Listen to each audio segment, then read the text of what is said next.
ينشطر العالم في ومضة وردية وتقطع حياة بعنف، وفي هذه الأثناء تستمر حياة عادية.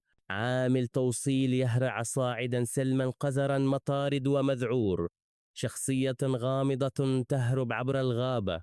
أشعة ليزر ترسم مساره. تنطلق صرخة من نار صافية. كائن تلتهم نيرانه الخاصة. تلقى تحية عادية من داخل قفص، حيث يجتمع اللاعبون الأقوياء. يملأ الخوف النقي عينيه. صمته تم شراؤه بعملة ثاقبة. أهلا بك في كابوس كرمزي، حيث يشرف قناع مبتسم على فيلق من الملعونين. وكنت تظن أن جيرانك في الطابق العلوي مزعجون.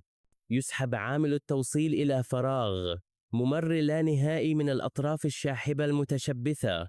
وفي أعقاب ذلك رجل يواجه الوحش الذي أصبح عليه. وظيفة توصيل تصبح الفصل الأول من قصة إثارة دموية.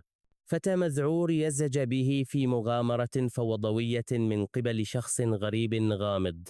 ينفجر العالم في نوبة من العنف المحموم ذات الصبغة الزرقاء.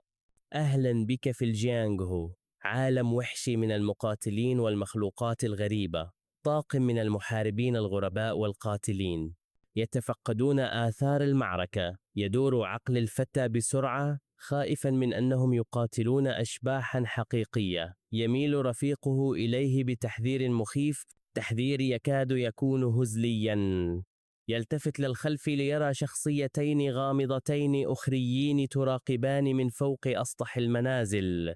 وهكذا يسقط آخر أرضا. حرف. تنكشف الحقيقة في ومضة من الضوء. حشد من الغيلان الجائعة. انتهى صيد الغيلان، لكن الرعب لا يزال باقيا في هذا الممر البارد المبلط. يجدون ما كانت الغيلان تحرسه. باب مغطى بأختام احتواء، لكن الأختام ممزقة. الباب الثقيل قد تم اختراقه بالفعل من الداخل. أيا كان ما حبس في هذا المكان، فقد أصبح الآن حرا بشكل مرعب. في مكان آخر يتحرك طاقم مختلف، يرتدي بدلات أنيقة بهدف قاتم. إنهم يبحثون عن هدف يتربص بعيدا عن الأنظار. شخصية ترتدي عباءة حمراء يقودهم بحثهم إلى تابوت قرمزي مزخرف يضج بطاقة مظلمة. بأيد مرتدية قفازات بعناية يستعدون لفتح القبر القديم. تتردد أصداء نبوءة. تعد بأن ما ضاع لم يختفي إلى الأبد. في الداخل يرقد كائن شاحب خامد، مقدر له أن يعود يوما ما. تنتهي حياة بزفرة أخيرة دامية، لا تترك وراءها سوى بقعة قرمزية على العالم. في هذه الأثناء عبر المدينة التي تبللها الأمطار، الليل لا يزال في أوله. في الأسفل العالم مجرد ضباب من الحركة والضوء، ويتنقل عبر كل هذا عامل توصيل يتحدى الجاذبية نفسها. وجهته مبنى متهالك في زاوية منسية من المدينة. المرحلة الأخيرة من الرحلة هي صعود سلم قذر مألوف يحمل بضاعته، مجرد وجبة أخرى في وقت متأخر من الليل لزبون جائع. تعرف على جيانغ جا، شاب يبلغ من العمر 18 عاما، يطلق على نفسه لقب فتى التوصيل المتميز. لكن حتى المتميزين يلهثون. صاعدا طوال الطريق إلى الطابق الثامن، يصل إلى الباب منتصرا ومستعدا لإكمال مهمته. يصدر الباب صريرا وهو يفتح. شق من الضوء يخترق الظلام، لكن ما يرحب به هو شكوى من زبون جائع جدا. زبون غير سعيد على الإطلاق. يلوح في الأفق تهديد بتقييم سيء، أسوأ كابوس لعامل التوصيل. تتحرك يد بسرعة يائسة في محاولة لوقف ما لا مفر منه.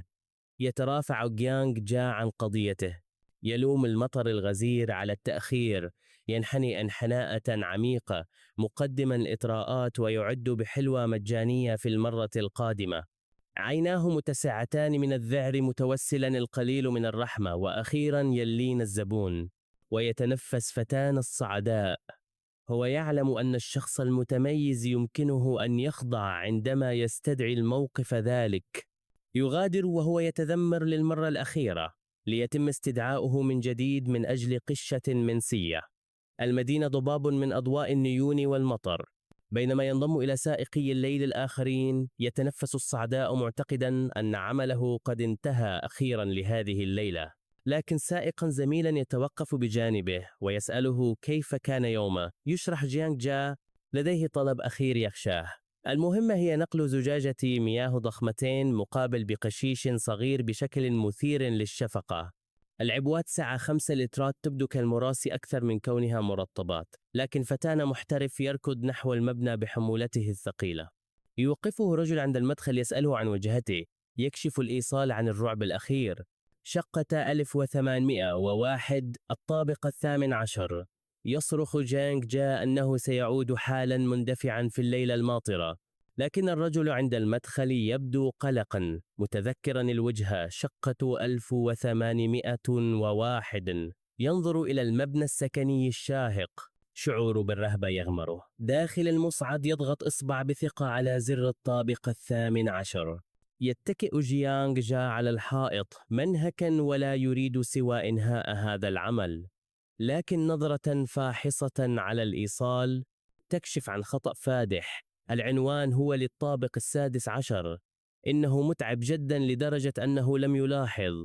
عقله يركز بالفعل على العودة إلى المنزل للنوم. بينما يتجاوز المصعد الطابق 17 يبدو أن الرجل في مكتب الاستقبال يتذكر شيئا فظيعا. تصل الشاشة إلى الرقم 18 مؤكدة أن عامل التوصيل قد ذهب إلى الطابق الخطأ. تنزلق الأبواب لتفتح، ويقف جانغ جا مستعدا للخطو نحو المجهول. يلقي نظرة للخارج. ليلته الطويلة على وشك الانتهاء، لكن الرجل في مكتب الاستقبال يتذكر تفصيلا مخيفا. هذا الطابق غير مأهول. تفتح البوابة المعدنية القديمة مصدرة أنينا كاشفة عن الظلام في الداخل. يحدق جيانغ جا للخارج وومض من الحيرة على وجهه. يخطو إلى مكان كان مغلقا لما يقرب من عقد من الزمان. للحظة تبدو عيناه وكأنهما تشتعلان بضوء غير طبيعي. الحقيقة هي أنه قد دخل للتو إلى مقبرة خاصة في مبنى شاهق، مكان ذو أبواب مختومة، شموع صلاة وكنوز مخفية حسب الشائعات. في الطابق السفلي يجمع الرجل في مكتب الاستقبال قطع الأحجية المروعة. فتانا في المكان الوحيد الذي لم يكن من المفترض أن يكون فيه أبدا. يقف أمام الشقة 1801. العنوان الخاطئ في طابق لم يكن يجب أن يزوره أبدا. ينادي معلنا عن وصول الطلب إلى الشقة التي من المفترض أنها فارغة، لكنه يتردد مدركا أن الباب ليس مغلقا. إنه موارب قليلا بالفعل. يدفعه ليفتحه وتحيته تقابل بمشهد بصمة يد دامية على القفل. ينظر إلى الأسفل ليرى غرفة مليئة بجثث رجال ساقطين. المشهد عبارة عن لوحة قاتمة لصراع عنيف من جانب واحد، ومبعثرة بين الموتى يرى الجائزة التي قاتلوا من أجلها. سبائك من الذهب، لكن من الظلام تنفتح عين فجأة متوهجة ببريق غير طبيعي. ينهار عقله. الصدمة تجعل حمولته الثقيلة تسقط على الأرض. غريزة البقاء تبدأ بالعمل، وينطلق جانغ راكضا في الردها دون تفكير. يهرع نحو المصعد. عقله يصرخ من مسرح الجريمة الذي شهده للتو. يضغط على الزر بجنون، لكن المصعد لا يزال عالقا في الطابق الأول. العرق يتصبب من وجهه. عيناه متسعتان بنوع الرعب الذي يجمدك في مكانك. يتلمس هاتفه. يداه ترتجفان وهو يحاول الاتصال طلبا للمساعدة. فكرته الوحيدة هي الاتصال بالشرطة. محاولة يائسة للهروب من هذا الكابوس. ينهار على الحائط صارخا في الهاتف محاولا إيجاد اتصال بقوة الإرادة، لكن الشاشة تؤكد أسوأ مخاوفه. لا توجد إشارة. بالطبع لا توجد إشارة. محاصر ووحيد يخدش بوابة المصعد، وتوسلاته يتردد صداها في القاعة الفارغة.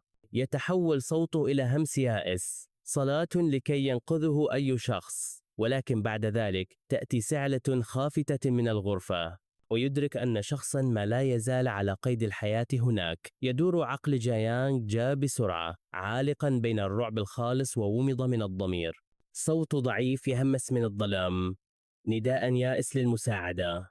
يلتفت مرة أخرى إلى المصعد. مخرجه الوحيد يصعد ببطء إلى طابقه، بينما تستعد الأبواب للفتح يتخذ قراره هامسا باعتذار، لكن النداء يتردد صداه مرة أخرى، تذكير مؤرق بالحياة التي يتخلى عنها.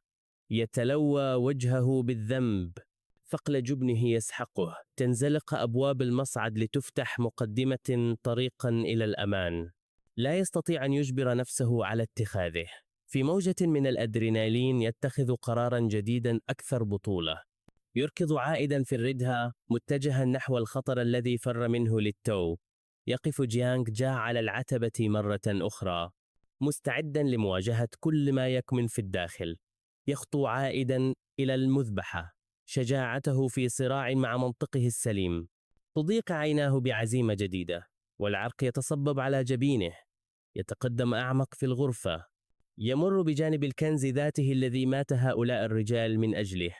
سعلة ضعيفة أخرى يتردد صداها من مؤخرات الشقة، تجذبه إلى الداخل أكثر. يختلس النظر بحذر حول زاوية، باحثا عن الناجي الوحيد. وجهه قناع من الرعب، لكنه لا يستطيع أن يجبر نفسه على العودة الآن. ثم يرى ذلك ليس رجلا يحتضر، بل تابوت قرمزي ضخم ومزخرف يضج بطاقة مظلمة، مصدر الأصوات التي كان يسمعها.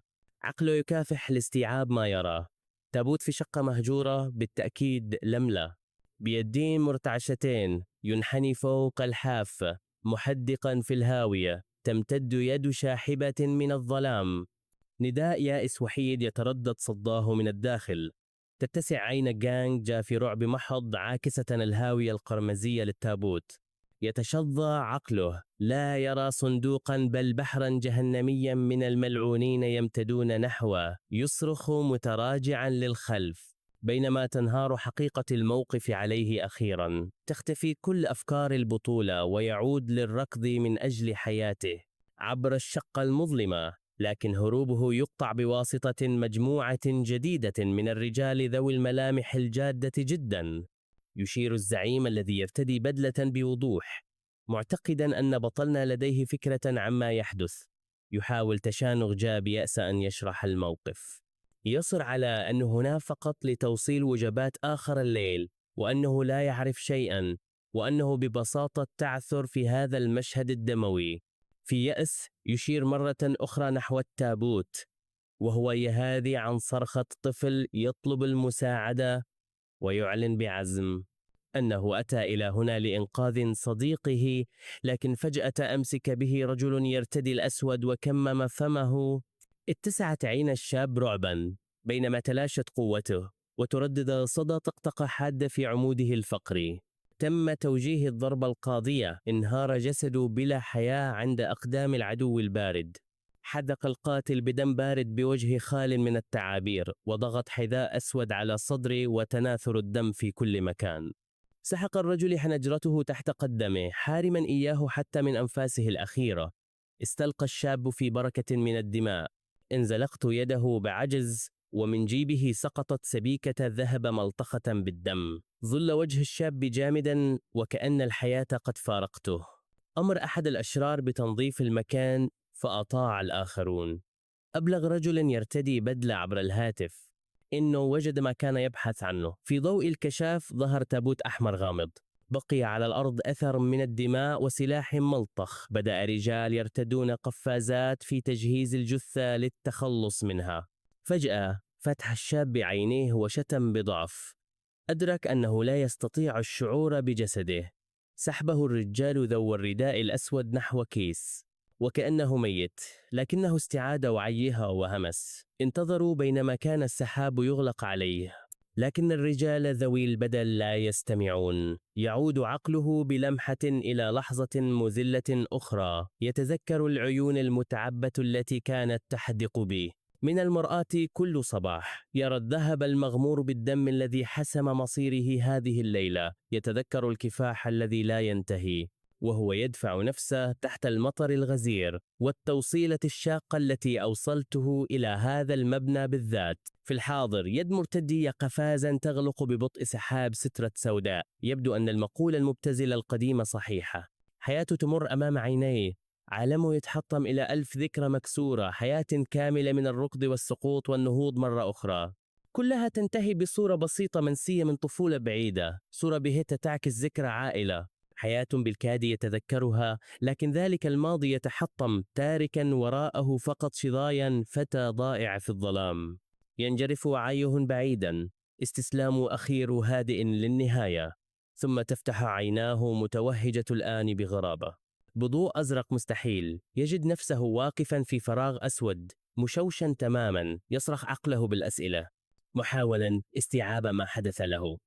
تضربه موجة جديدة من الذعر عندما يدرك أنه مشلول تماما، لا يستطيع سوى النظر للأعلى، سجين في جسده، ضائع في ليل لا نهاية له، محاصر ومرعوب، لا يستطيع فعل شيء سوى التحديق في الهاوية.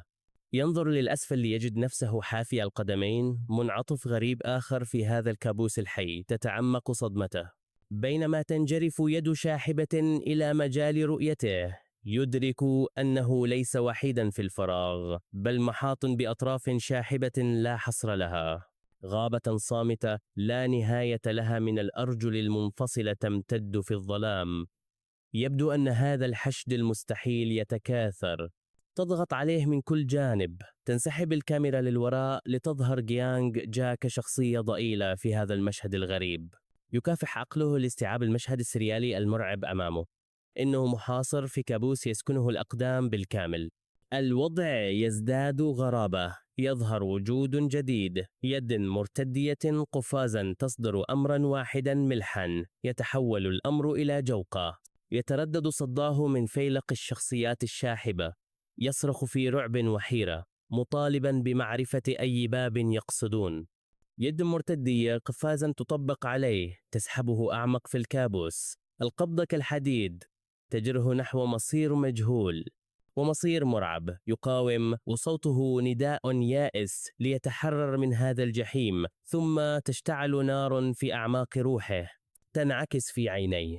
يثور جسده في جحيم عنيف لا يمكن السيطرة عليه من اللونين البرتقالي والأحمر. صرخة من الألم الخالص تخرج من حنجرته بينما تلتهمه النيران. إنه محاصر في جحيم شخصي يحترق من الداخل إلى الخارج. تصبح النار صوته زئيرا من الألم وقوة مكتشفة حديثا، لكن الصرخة لا يتردد صداها في فراغ، بل من فرن معدني بارد، ورجل عجوز هادئ هو الجمهور الوحيد لعملية الحرق الخاصة هذه. يراقب الرجل العجوز مستشعرا طاقة غريبة تنبض من داخل الفرن، يقترب أكثر وسلوكه الهادئ يحل محله شعور متزايد بالخطر. تتسع عيناه رعبا بينما تمسك يد متفحمة بحافة غرفة الاحتراق. ينفجر الفرن، خيال من الغضب الخالص يشق طريقه خارج الجحيم. يفتح الباب الفولاذي الثقيل بقوة، مما يجعل الرجل العجوز يتعثر إلى الوراء في رعب. ينهار جسد جانغ شيا، جثة مدخنة بعيون تحترق بضوء شيطاني. لكن هذه القصة بدأت في وقت سابق مع مجموعة من الرجال يركضون في الليل. نفس الرجل العجوز يقود طاقما مسلحا بالمجارف. مجرد ليلة عادية على ما يبدو، يشير بيقين قاتم، مقتنعين بأنهم وجدوا ما يبحثون عنه. يدخلون محرقة الجثث، نفس المكان الذي كان من المفترض أن ينتهي فيه هذا الكابوس. يحدق الرجل العجوز في اللوح الفارغ، مدركا أن جائزته قد اختفت بالفعل. في هذه الأثناء يعود عقل جونغ جن إلى ليلة أخرى، مطاردة يائسة أخرى. يختبر ذكرى السقوط لجسد ينهار تحت هجوم عنيف. يصرخ المالك الأصلي لهذه الذاكرة مرعوبا من تحوله الوحشي، لكن الرؤية تتشظى لتظهر رجلا مختلفا يتعثر في نفس تلك الغابة المظلمة. هذا الشخص ينظر للخلف في حيرة، متسائلا عما إذا كان عالقا في حلم مروع. وعيه عاصفة من الصور المحطمة، حياة من الواضح أنها ليست حياته. يرى يدا تلتوي لتصبح مخلبا، جسد يلتهمه ذلك الجحيم المألوف، ورؤية الكابوس في الفراغ تعود. مسيرة لا نهاية لها من الأقدام الشاحبة العارية، لكن بالعودة إلى العالم الحقيقي يصل لاعب جديد وأضواء سيارته الأمامية تشق ظلمة الليل. تدخل شاحنة إلى مستودع مظلم وأضواؤها الأمامية تخترق العتمة. يخرج رجل يرتدي نظارات شمسية معلنا بشكل مسرحي أنه أعاد الجائزة. يرفع تقريره إلى رئيس صارم الملامح، رجل يشع بسلطة باردة وهادئة. يتحرك الطاقم لتفريغ حاوية ضخمة ومختومة من مؤخرة الشاحنة. يراقب الرئيس بتعبير وجه لا يمكن قراءته. بينما يبدأ رجاله في العمل، يبتسم مساعده ابتسامة جانبية وعيناه مختبئتان خلف الانعكاس الداكن لنظاراته. داخل الحاوية يوجد التابوت القرمزي، ويعطي الرئيس أمرا بسيطا بفتحه. سطحه عبارة عن نسيج من النقوش الحمراء بلون الدم، قديمة ومقلقة للغاية. تنتقل الرؤية مرة أخرى إلى الغابة، إلى المالك الأصلي للجسد. مقيد ومرعوب يلمس وجهه، وعينه الزرقاوان متسعتان من الإدراك الصادم بأنه لا يزال على قيد الحياة. يكافح عقله لتقبلها الحقيقة المستحيلة بأنه لا يزال حياً. تومض الرؤية عائدة إلى اللحظة التي بدأ فيها كل شيء. تشانغ جاء عند الباب. تتشوه الذاكرة، والعينان تبدوان الآن وكأنهما تعودان لدمية بلا حياة. بينما تتداخل الذكريات، يرفع غطاء التابوت القرمزي ببطء كاشفا عن الرجل الشاحب في الداخل، محاصر ويحدق في الظلام.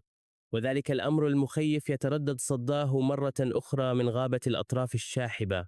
يستمر الهجوم النفسي، وعيناه تعكسان رعبا خالصا لا تشوبه شائبة. بالعودة إلى التابوت يتفاعل جسده أخيرا. تهزه سعلة دموية. يذوب العالم في نذير شؤم، سماء أرجوانية مليئة بالغربان التي تحلق في دوائر.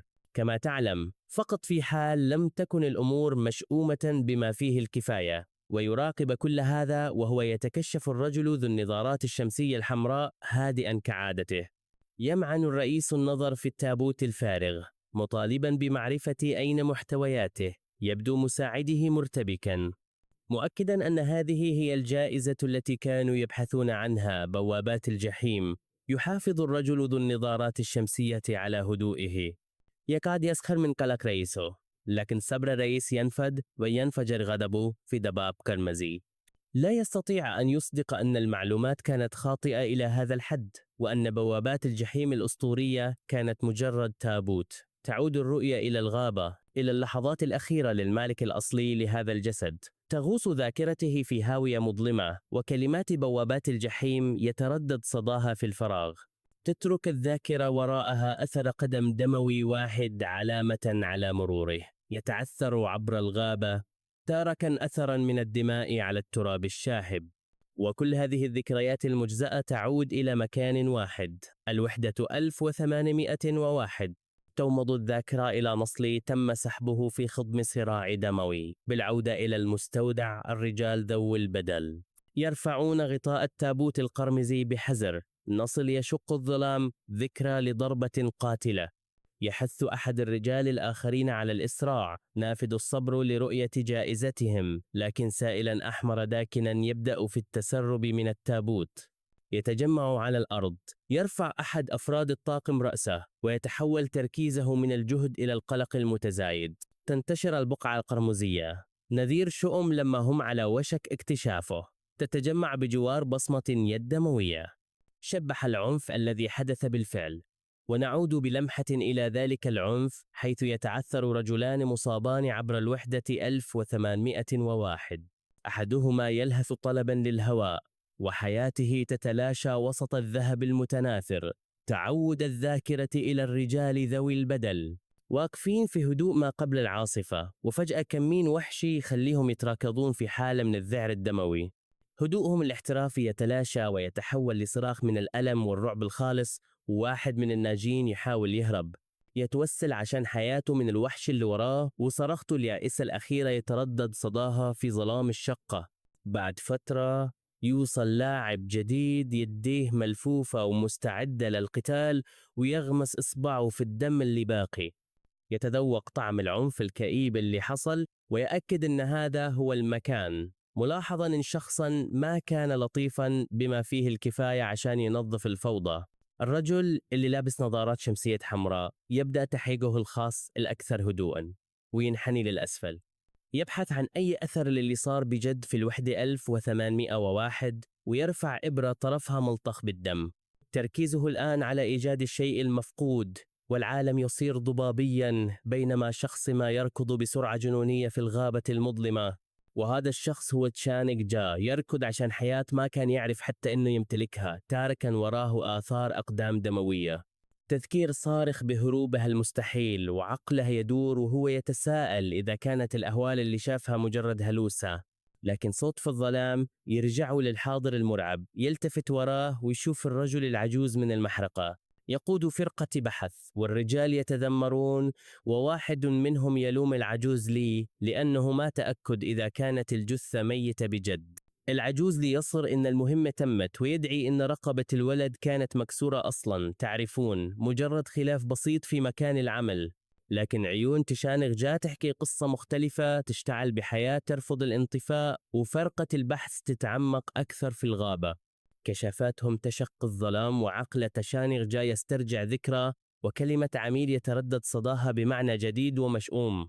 يدرك إن الرجال اللي لابسين بدل كانوا هم العملاء اللي يشتغل لهم العجوز والذكرى عبارة عن صورة ضبابية من الحركة، قطعة فوضوية من لغز ما يقدر يحله. يتذكر اللحظة اللي قبل موته وجه العجوز وهو يطلع عليه باعتذار مزيف، والذكرى تصير عنيفة. صراع وحشي ضد العجوز في نفس هذه الغابة، ويعيش من جديد الرعب والألم الخالص وهو ينهزم من الرجل العجوز. العجوز يهمس بمبرر مرعب. المسألة مسألة بقاء، وحياة الولد هي الثمن، والعجوز يزيد الطين بلة. يقول للولد إن موته هو غلطته، تعرفون، إجراءات موارد بشرية عادية، ولحظاته الأخيرة عبارة عن صرخة صامتة، معركة يائسة عشان نفس ما راح يجي أبدا. والذكرى تستمر، صراع يائس وعنيف في الغابة المظلمة، يطيح على الأرض والعالم يدور فيه والمهاجمون يقتربون، لكنه يقاوم بكل ما عنده، يرفض الاستسلام بدون قتال. والذكرى توريه وهو محاصر بالكامل، شخص وحيد ضد حشد. بجرأة فريقه يصرخ، مصممين على الإمساك، بفريستهم المحاصرة، وهو جريح ومنهك، ما يقدر يسوي شيء غير إنه يشوف الدائرة تضيق عليه، يتوسلهم يبتعدون، محاولة أخيرة يائسة عشان يتفاهم معهم. عقله يصرخ بسؤال واحد مؤلم: ليش قاعد يصير كذا؟ يرفع نظره لوجوه قاتلي، عيونه تعكس إصرارهم القاتم، ومع سعلة دموية أخيرة المالك الأصلي لهذا الجسد يسقط أخيرا. الذكرى تستمر، المالك الأصلي للجسد محطم وينزف على أرض الغابة، وواحد من الرجال يتردد، بصيص من تأنيب الضمير في عيونه، لكن شخصا آخر يذكره بدينه، ثمن لازم يندفع بالدم. عزيمة الرجل تشتد، وخوفه يتبدل بضرورة قاتمة على خلفية سماء حمراء كالدم. الطاقم يرفع أسلحته للفعلة الوحشية الأخيرة، والرجل ذو العيون الزرقاء يقدم اعتذارا أخيرا فارغا، واعدا بحرق المال من أجل روحه. ومع هذا ينزلون بأسلحتهم في موجة من الحركة العنيفة، والطاقم يراقب بوجوههم. مشهد كئيب لرجال مجبرين على فعل ما لا يمكن تصوره، لكن حتى وهم يضربون يد تمتد للأعلى في آخر حركة تحد يائسة. الذكرى تنتهي بصورة صامتة أخيرة، حياة طفأت في الغابة الباردة المظلمة. لكن الذكرى تنحرف لما واحد من القتلى يتوقف فجأة، مسيطر عليه بقوة غريبة، يترك أثر قدم دموي واحد، علامة على إن العنف ما انتهى، وعيونه متسعة برعب ليس رعبه، دمية على خيط غير مرئي. وباقي الطاقم يراقب بوجوه متجمدة من الحيرة والخوف الذي بدأ يتسلل إليهم.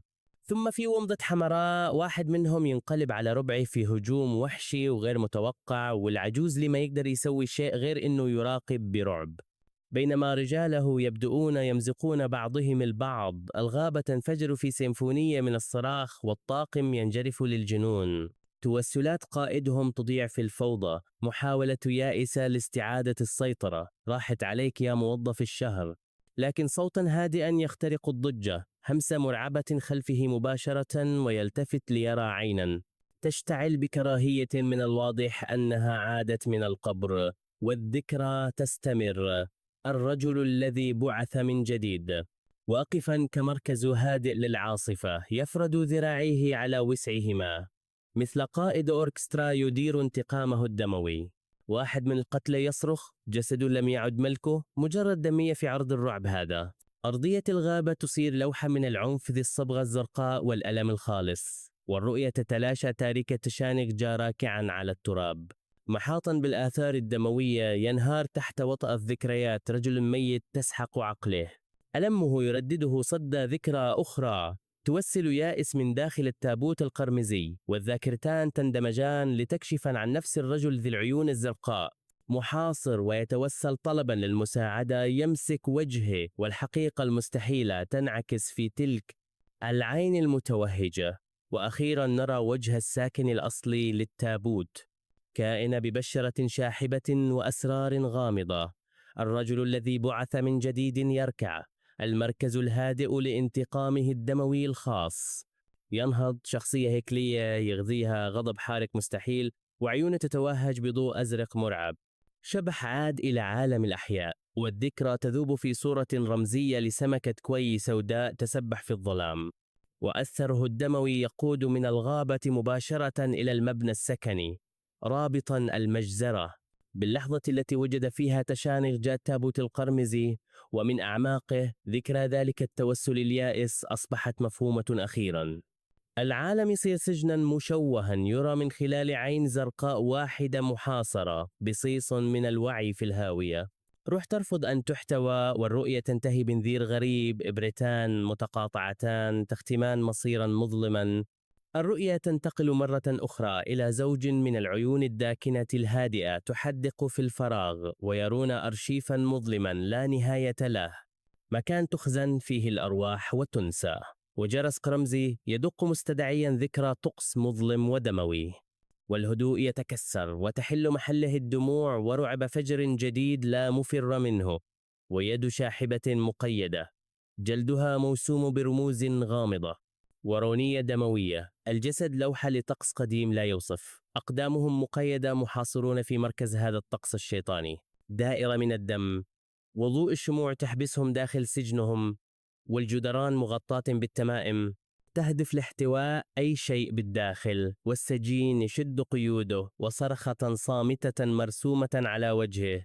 وهذه هي النتيجة: رجل مصلوب، جسده لوحة لسحرهم المظلم، ومراقب غامض يراقب المشهد، يبدو معجبا بالمشهد الكئيب، وعيون السجين متسعة من الرعب، ووجهه قناعة من عدم التصديق.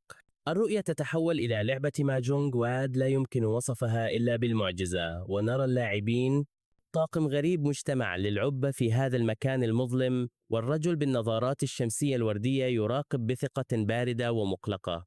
رفيقته امرأة بنظرة حادة وقصة شعر أكثر حدة، ومقابلهم يجلس رجل يرتدي بيجامة، يده الصناعية قانية اللون. واللاعب الرابع الذي فاز للتو يبدو ضائعا في أفكاره، لكن الرؤية تعود للسجين.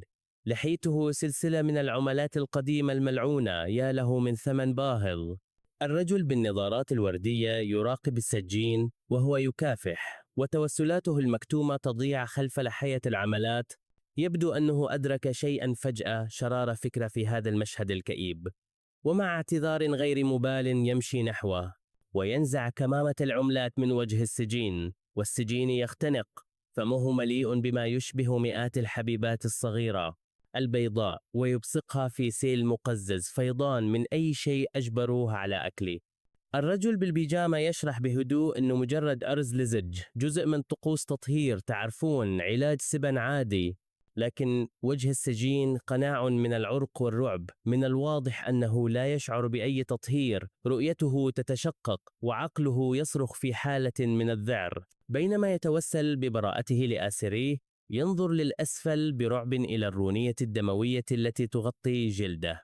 لكن اللاعبين يطلبون منه أن يهدأ، فهو لوحة حية لطقسهم المظلم، مقيد وموسوم لغرض غير معروف.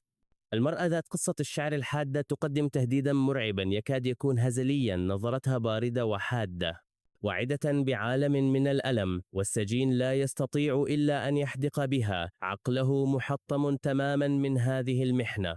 الرجل بالنظارات الوردية يكسر الصمت بسؤال بسيط ومرعب، عيونه متسعة برعب لا يمكن وصفه بالكلمات، ويسأل ماذا كان يفعل تشانغجا في تلك الشقة في الليلة السابقة. لحظة، تشانغجا يصر السجين على أنه كان هناك فقط لتوصيل وجبة في وقت متأخر من الليل. أخيرا يتكلم اللاعب الرابع سائلا عمن كان في الشقة أيضا. يشرح الرجل بهلع أن الغرفة كانت ممتلئة بالجثث، يقسم بأنه لا علاقة له بالأمر. تستمع المرأة إلى توسلاته بتعابير باردة لا يمكن قراءتها.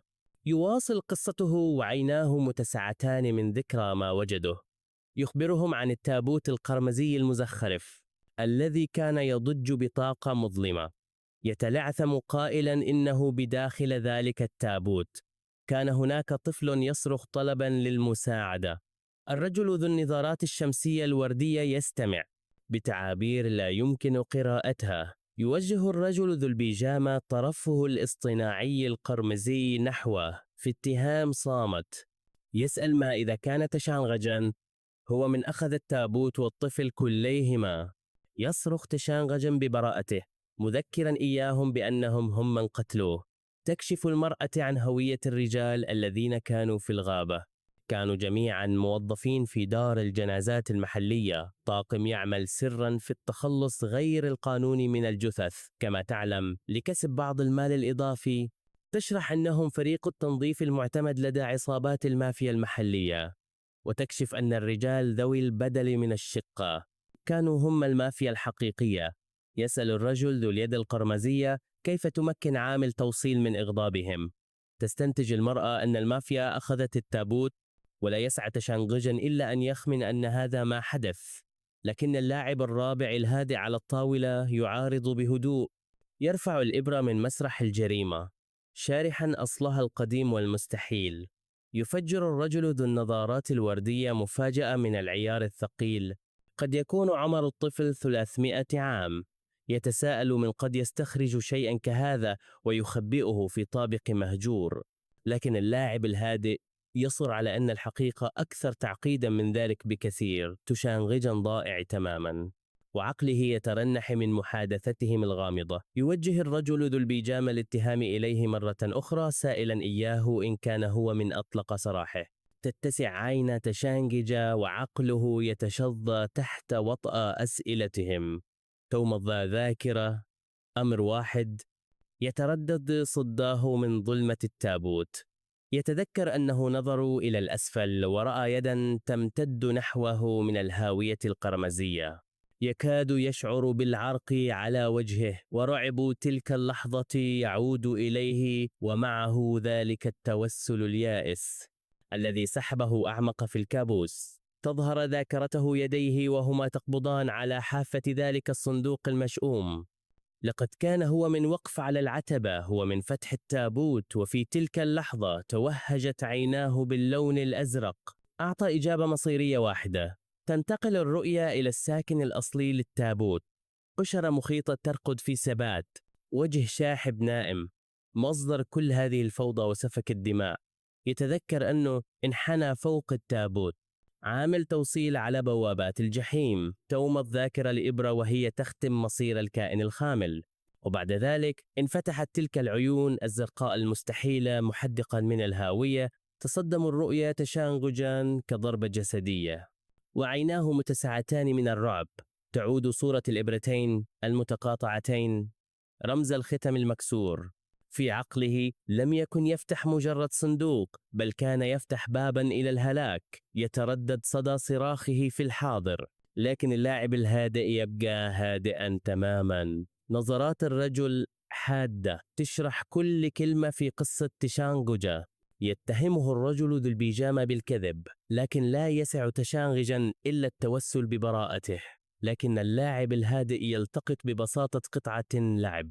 مستعدا للعب دوره، يعلن عن مهمتهم الجديدة: الإمساك بالكائن الذي خرج من التابوت وبسرعة. ثم يعلن بهدوء فوزه في لعبتهم. في تناقض صارخ مع رعب تشنغج المتصاعد، يتساءل الرجل ذو البيجامة عما إذا كانوا حقا الأشخاص المناسبين لمهمة بهذه الغرابة، لكن الرجل ذا النظارات الوردية يطمئنه بابتسامة واثقة، فهم محترفون في النهاية. تتردد الكلمة في عقل تشانججا: وعد أجوف في بيت الرعب هذا. ينهار متوسلا هؤلاء من يسمون أنفسهم محترفين أن يتركوه يرحل، واعدا بالصمت. لكن اللاعب الهادئ يلتفت باعتذار بسيط ومخيف. يشرح الرجل ذو النظارات الوردية أنهم لا يستطيعون تركه يرحل، فهو الآن عينة مهمة جدا. يميل نحوه وابتسامة مفترسة ترتسم على شفتيه. بينما يواصل شرحه، يوضح أن فتى يمكنه النجاة من الموت هو أخطر من أن يسمح له بالتجول البحرية. يعلن الرجل ذو النظارات الوردية أنه وجد هدفه في الغابة المظلمة. نظرة فاحصة تكشف عن فجوة سوداء حيث يجب أن تكون العين. يمسك بنفس الإبرة القديمة من الشقة مستعدا لإنهاء المهمة، لكن شيئا ما يسوء. هزة نفسية عكس في عينيه المذهولتين، تنفجر قوة هائلة وظلية مرسلت إياه ليطير إلى الوراء في عاصفة من العنف. تتمزق أرضية الغابة وتتلطخ بدماء الهجوم المفاجئ، لكنه يعود للوقوف على قدميه وابتسامة واثقة على وجهه. يبدو أن القبض السريع لن يكون سهلا. يتحرك بسرعة مستحيلة ويداه الآن مخالب وهو يشتبك مع المخلوق، لكنه لا يقاتل مخلوقا واحدا، إنه محاط بقطيع كامل منهم. يبدو مسرورا بالتحدي، واصفا هذا بأنه صيد جديد. مع تكشف الفوضى يواصل شرحه، ويده تتحول إلى مخلب وحشي. يقدم اعتذارا ساخرا بينما يمزق أحد الوحوش الظلية، قبضته كالحديد، في تناقض صارخ مع سلوكه غير المبالي. يوضح أن ترك شيء بهذه القوة يتجول بحرية ليس خيارا مطروحا ببساطة. تومض ذكرى مذبحة الغابة، مشهد من القوة الوحشية غير البشرية، لأن كائنا كهذا يستنتج لن يجلب سوى الفوضى إلى العالم. تتسع عينا تشنغجا رعبا وهو يدرك أنهم يتحدثون عنه. تميل المرأة نحوه، مقدمة تحذيرا محددا ومخيفا حول ما سيفعلونه بعد ذلك. يعود عقله إلى آثار الأقدام الملطخة بالدماء التي تركها في الغابة. يصرخ رابطا أخيرا بين هروبه وبين الأثر الدموي للرجل الذي عاد للحياة. يميل الرجل ذو النظارات الوردية وابتسامة متعجرفة على شفتيه. يشرح أنهم نوع خاص من فرق التنظيف، يتعاملون مع الأختام المكسورة والأشياء المظلمة. مع انتهاء لعبة الماجونج يستعد الفريق للتحرك. اللاعب الهادئ هو القائد الحقيقي، وعقله يركز بالفعل على الصيد. غراب طيفي بعين حمراء متوهجة يعطي إشارة بدء المهمة. يؤكد اللاعب الهادئ أنه تم تحديد موقع هدفهم، الطفل أخيرا. بينما يغادرون يبدو الرجل ذو البيجامة قلقا بالفعل بشأن أولويات ليلة لعبهم القادمة. لكن تشانغجا يصرخ مناد مشيرا إلى خيط لم يغلقوه في استجوابهم الصغير. يأمر الرجل ذو النظارات الوردية المرأة بلا مبالاة: غونغ لينغ، أن تدفن. وآخر شيء يراه تشانغجا هو ظل هلاكه الوشيك. يتدلى البدر في السماء، شاهد صامت على أهوال الليل، يراقب المدينة والمبنى الذي بدأ فيه هذا الكابوس. تومض ذاكرة ليد مفتوحة تمتد نحو شيء مفقود، لكن تلك الذاكرة تستبدل بقبضة قاتل يمسك بنص الدموي. يقف شخص ما فوق ما حدث، وحذاؤه يعكس المشهد المروع. يلتفت ويبتعد تاركا وراءه فقط بقع دماء على الأرضية الباردة. تنقبض قبضة يد أمام أضواء المدينة، وعد بألم قد تم إيقاعه. وعلى الأرض ترقد النتيجة، جثة محاطة بهالة من الدماء. في مكان آخر يعلن رجل شاحب بعينين متوهجتين أنه وجد هدفه. حسنا، يبدو ودودا. مع استمرار الصيد تتحول سماء الغابة إلى ظل بنفسجي مشؤوم. قدم شاحبة بأظافر سوداء تطأ الأرض الباردة الصلبة. خيال المخلوق ضبابي ينم عن حركة محمومة ويائسة. ينهار تحت ظل معلم منسي وسعال ضعيف يتردد صداه في الصمت. بالعودة إلى غرفة الاستجواب يلهث تشانغجا وعقله يترنح من تهديداتهم. يتوسل من أجل حياته واعدا بفعل أي شيء يطلبونه فقط لو تركوه يعيش. لكن الرجل ذا النظارات الوردية يكتفي بابتسامة مفترسة وعارفة. يسأل تشانغجا في حيرة مستفسرا عن خططهم لدفن جسده. المرأة غونغ لينغ تلتفت إليه بتعبير بارد ونهائي توضح نواياهم إنهم سيدفنون رأسه فقط. حسنا، هذه سياسة موارد بشرية لم أسمع بها من قبل. ينهار عالم تشانغجا وعيناه تعكسان رعبا خالصا لا تشوبه شائبة. ومض من الحركة العنيفة بينما تستعد غونغ لينغ لتوجيه الضربة القاضية. يصرخ تشانغجا متوسلا من أجل حياته بكل ذرة من كيانه. يتلعثم محاولا إيجاد الشيء الوحيد الذي سيوقف إعدامه. في مناورة يائسة يدعي أنه خبأ الطفل وأنهم لن يجدوه أبدا بدونه. يتوقف اللاعب الهادئ والرجل ذو النظارات الوردية. كلماته تجذب انتباههم أخيرا. يطالب الرجل ذو النظارات الوردية بمعرفة الموقع وصوته يخترق التوتر. يتسابق عقل تشانغجا محاولا اختلاق كذبة تذي حياته. اللاعب الهادئ يستمع والغراب الطيفي على كتفه قاض صامت ومشؤوم. لكن غونغ لينغ لا تصدقه رافضة توسله اليائس باعتباره هراء. يتلوى وجهه رعبا وهو يدرك أن ورقته الرابحة الوحيدة قد لا تكون كافية. لكن ضربة غونغ ليانغ القاضية يوقفها. يد مرتدية قفازا. يفكر الرجل ذو النظارات الوردية في احتمال أن هذا الفتى المذعور يقول الحقيقة بالفعل. يغتنم تشانغج اللحظة ويقسم على صدقه بيأس رجل على حافة الهاوية. تمتد يد ليس للضرب بل لتقديم هدنة مؤقتة ومشروطة للغاية. يقال له إن هذا مجرد تأجيل لمصيره وأنه لا يزال ملكا لهم. تفك القيود الطقوسية والرونية الدموية تذكير صارخ بأسره. الآن بعد أن تحرر يتلقى جانغجا تحذيرا بسيطا. لا تفكر حتى في الهرب. لكن عينيه تروي قصة مختلفة. صرخة صامتة محبوسة خلف قناع من الامتثال. يقتاد من سجنه كعضو مؤقت في هذا الطاقم الغريب والمميت. يمشون عبر قاعة مليئة بالجرار المختومة. مكتبة من الأهوال المحبوسة. ينظر خلفه وعقله لا يزال يترنح من أثر الاستجواب. ونجاته بأعجوبة من الموت تقوده غونغ لينغ إلى الأمام. سجين يتم اصطحابه عبر مقرهم الرئيسي الكئيب. اللاعب الهادئ ورفيقته يقتربان من باب خشبي ثقيل ليقودهم إلى الخارج في عتمة الليل. حبات العرق تتصبب على وجه جانغجا. خوفه يزداد مع كل خطوة. يخرجون من الأرشيف ليس إلى شارع مدينة بل إلى فناء قديم مفتوح. تنسحب الكاميرا للخلف لتكشف عن عزبة تقليدية ضخمة مخبأة في أعماق الغابة بأسطحها المزخرفة. راسمة خيالا داكنا على خلفية سماء الليل. مكان لم يمسه الزمن. المجمع بأكمله صامت ومهيب. عالم سري مخفي عن الأنظار. تتسع عين جانغجا في ذهول محاولا استيعاب هذا المكان المستحيل. يطالب بمعرفة مكانه وآسروه يقدمون له ترحيبا غير مفيد على الإطلاق. يكشفون عن اسم هذه القلعة الخفية. معبد ليسونغ. يحدق جانغجا في المبنى القديم والاسم يتردد في ذهنه. عقله يصاب بصدمة مدركا أن قاعدتهم السرية هي معلم سياحي عام. اللاعب الهادئ يرتدي الآن أردية بسيطة يوم لبقية الطاقم أن يتبعوا. الرجل ذو اليد القرمزية يتثاءب تثاؤبا كبيرا. من الواضح أنه غير منبهر. يقرر أن مطاردة الشرور القديمة عمل مجهد للغاية ويذهب إلى الفراش. الأولويات على ما يبدو. الرجل ذو النظارات الوردية يخبر جانغجا أن وقت الذهاب قد حان وفتانا ليس لديه خيار سوى الموافقة.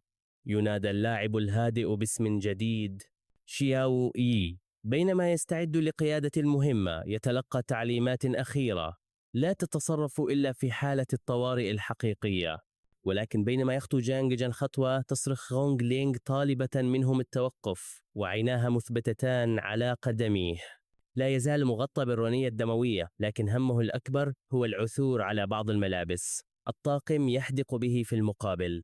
تعبيراتهم مزيج من الملل والانزعاج الخفيف. المعبد القديم يلوح فوقهم، وهندسته المعمارية المظلمة تخفي أسرارا لا حصر لها. اللاعب الهادئ يرمي له رداء بسيطا مع اعتذار شبه استخفافي. يرتدي الرداء بلهفة، لكن عقله يركز بالفعل على ما هو مهم حقا. تضيق عيناه بعزيمة سرية، وخطة تتشكل خلف تعابيره المذعورة. يدرك أنه أخيرا في الخارج، وعقله يخطط بالفعل للحظة المثالية للهرب. لكن خطة هروبه تواجه عقبة. بينما تشير غونغ ليانغ نحو شاحنة منتظرة، جانب الشاحنة يحمل اسما بسيطا ويكاد يكون ساخرا لعمليتهم الصغيرة. في الداخل الرجل ذو النظارات الوردية يشرح الخطة. جانججا سيرشدهم إلى جائزته بينما تشق الشاحنة طريقها عبر الغابة المظلمة. عقل جانججا يعمل بأقصى سرعة، عيناه تلتفتان جانبا، وخطة يائسة بدأت تتشكل بالفعل. يدرك أن مركبة متحركة توفر فرصة أفضل للهروب من حصنهم بينما يتجهون إلى أسفل الجبل. يعرف أن نافذة الفرصة أمامه تضيق، يحتاج فقط إلى لحظة واحدة، ويده تحوم فوق مقبض الباب. وفي دفعة من الأدرينالين يفتح الباب ويقفز في عتمة الليل، يتدحرج على المنحدر الشديد بينما يصرخ آسروه ليتوقف. يرتطم بالأرض بقوة، الصدمة عنيفة لكنها ليست كافية لإبطائه. ينهض متخبطا وينطلق راكضا إلى الغابة، ابتسامة منتصرة على وجهه. ولكن بالعودة إلى الشاحنة، الرجل ذو النظارات الوردية يكتفي بابتسامة واثقة وعارفة، لكن عقل جانججن لا يزال يعمل، معتقدا أن هروبه يسير تماما وفقا للخطة. إنه ينتظر اللحظة المناسبة، الفرصة المثالية لتسنح. لكن خطته لم تضع غونغ لينغ في الحسبان، التي تقود مثل سائق هروب في فيلم سرقة، يتأرجح في مؤخرة الشاحنة وهدوء أعصابه ينهار تحت وطأة السرعة الهائلة. أخيرا تبطئ الشاحنة عند دخولهم، وهج أضواء النيون في المدينة. يمسك بذراع آسره متظاهرا بطرح سؤال بينما يخطط لخطوته التالية. عندما يرى الناس في الشارع يدرك أن فرصة جديدة قد حانت. يلصق وجهه بالزجاج صارخا طلبا للمساعدة بكل قوته. صرخاته اليائسة تلفت انتباه مجموعة من المواطنين الضخام والقلقين للغاية. الرجال يصرخون في المقابل، واعدين بالمساعدة، ويطالبون الشاحنة بالتوقف فورا. يبتسم جانججا بسمة متعجرفة، مقتنعا بأن خطته لجذب انتباه الجمهور تعمل بشكل مثالي. لكن استراتيجية هروب العبقرية لم تضع في الحسبان حالة حادة من دوار الحركة. يتوسل إليهم لإيقاف الشاحنة، ومعدته تتقلب بسبب قيادة غونغ لينغ. يتوقفون على جانب الطريق في الوقت المناسب تماما ليفرغوا محتويات معدته على جانب الطريق. تقلق غونغ ليانغ من أنه قد يتقي الأدوات الطقوسية، لكن شريكها غير قلق. الرجل ذو النظارات الوردية يذكرها بهدوء أنه بوجوده هنا لا يوجد ما يدعو للخوف. بينما يعاني جانجج تتساءل غونغ لينغ عما إذا كان قد عاد حقا ليكون بشريا. يؤكد شريكها ذلك بابتسامة عارفة، وعيناه مثبتتان على عينتهم. ينتقل المشهد إلى غابة مظلمة وضبابية، مكان بعيد عن أضواء المدينة، ونرى هدفهم الحقيقي، مخلوق شاحب وهزيل يتلقى اعتذارا قاتما. الرجل ذو النظارات الوردية يوجه تهديدا مرعبا وعفويا لهدفه. ينهار المخلوق وجسده يذوب في الظل بينما يهمس في ذهول. للحظة تلين ملامحه لمحة عابرة للشخص الذي كان عليه من قبل. بالعودة إلى الحاضر هو يتساءل عن قرار غونغ لينغ بالسماح لجانججا بالخروج من الشاحنة. هي تعلم أن سجينهم يكذب، وترى من خلال خدعته اليائسة. لكن الرجل ذو النظارات الوردية لديه خطة، تركه يخرج ليرى ما سيفعله. يراقبه بنظرة باردة ومفترسة، منتظرا اللحظة المناسبة للتحرك. في هذه الأثناء لا يزال جانججن يتعافى من نوبة دوار الحركة العنيفة.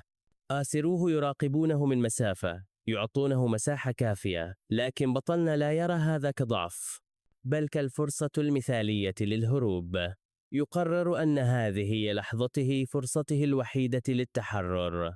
ينطلق راكضا على الرصيف بابتسامة انتصار على وجهه، فقط ليصطدم بمشكلة جديدة. تتلاقى عيناه مع زوج من الأجرام الزرقاء المتوهجة، انعكاس مرعب لتحوله هو، ويجد نفسه يحدق في زوج من الأقدام الشاحبة العارية. مشهد أصبح مألوفا بشكل مقلق. هروبه يقطع بواسطة شخصية مكونة من الظل والأرجل، وداعا للهروب النظيف. لكن الرجل ذو النظارات الوردية هو من يظهر خلفه، وابتسامته تقطر تعاليا. مهزوما لا يسع جانججن إلا الموافقة، ملقيا نظرة خاطفة على المكان الذي كان يقف فيه الكائن الغريب. لكن الشارع فارغ الآن. الشخصية الغامضة اختفت بالسرعة التي ظهرت بها. آسره يعيده إلى الشاحنة، متظاهرا بالقلق على سلامته. وبدفعة قوية يعاد جانججان بلا مراسم إلى سجنه المتنقل. سلوك الرجل ذو النظارات الوردية المرح يختفي، ويحل محله تركيز الصياد البارد. بالعودة إلى الشاحنة يحث اللاعب الهادئ على الإسراع. المهمة بدأت رسميا الآن. يجلس في مقعد الراكب، وابتسامته المتعجرفة لا تفعل شيئا لتهدئة أعصاب جانججا. تندفع الشاحنة للأمام، وتتسع عين جانججن في ذعر خالص لا تشوبه شائبة. ينطلقون بسرعة جنونية في شوارع المدينة، بقعة بيضاء في مهمة مظلمة وعاجلة. يتوسل جانججن إليهم لإبطاء السرعة، لكن آسره يخبره فقط أن يستريح. يخبرونه أنهم يتبعون مرشدا، مما يترك بطلنا في حيرة تامة. يكشف الرجل ذو النظارات الوردية أن مرشدهم كان يراقب من السماء طوال الوقت. غراب أسود وحيد يحلق فوقهم، نذير شؤم يقودهم عبر الليل. شكله هيكلي وغير طبيعي، ملاح كئيب في هذه المطاردة للملعونين. عيونهم في السماء هي فيلق من الغربان ذات العيون الحمراء، تنتظر نداء سيدها.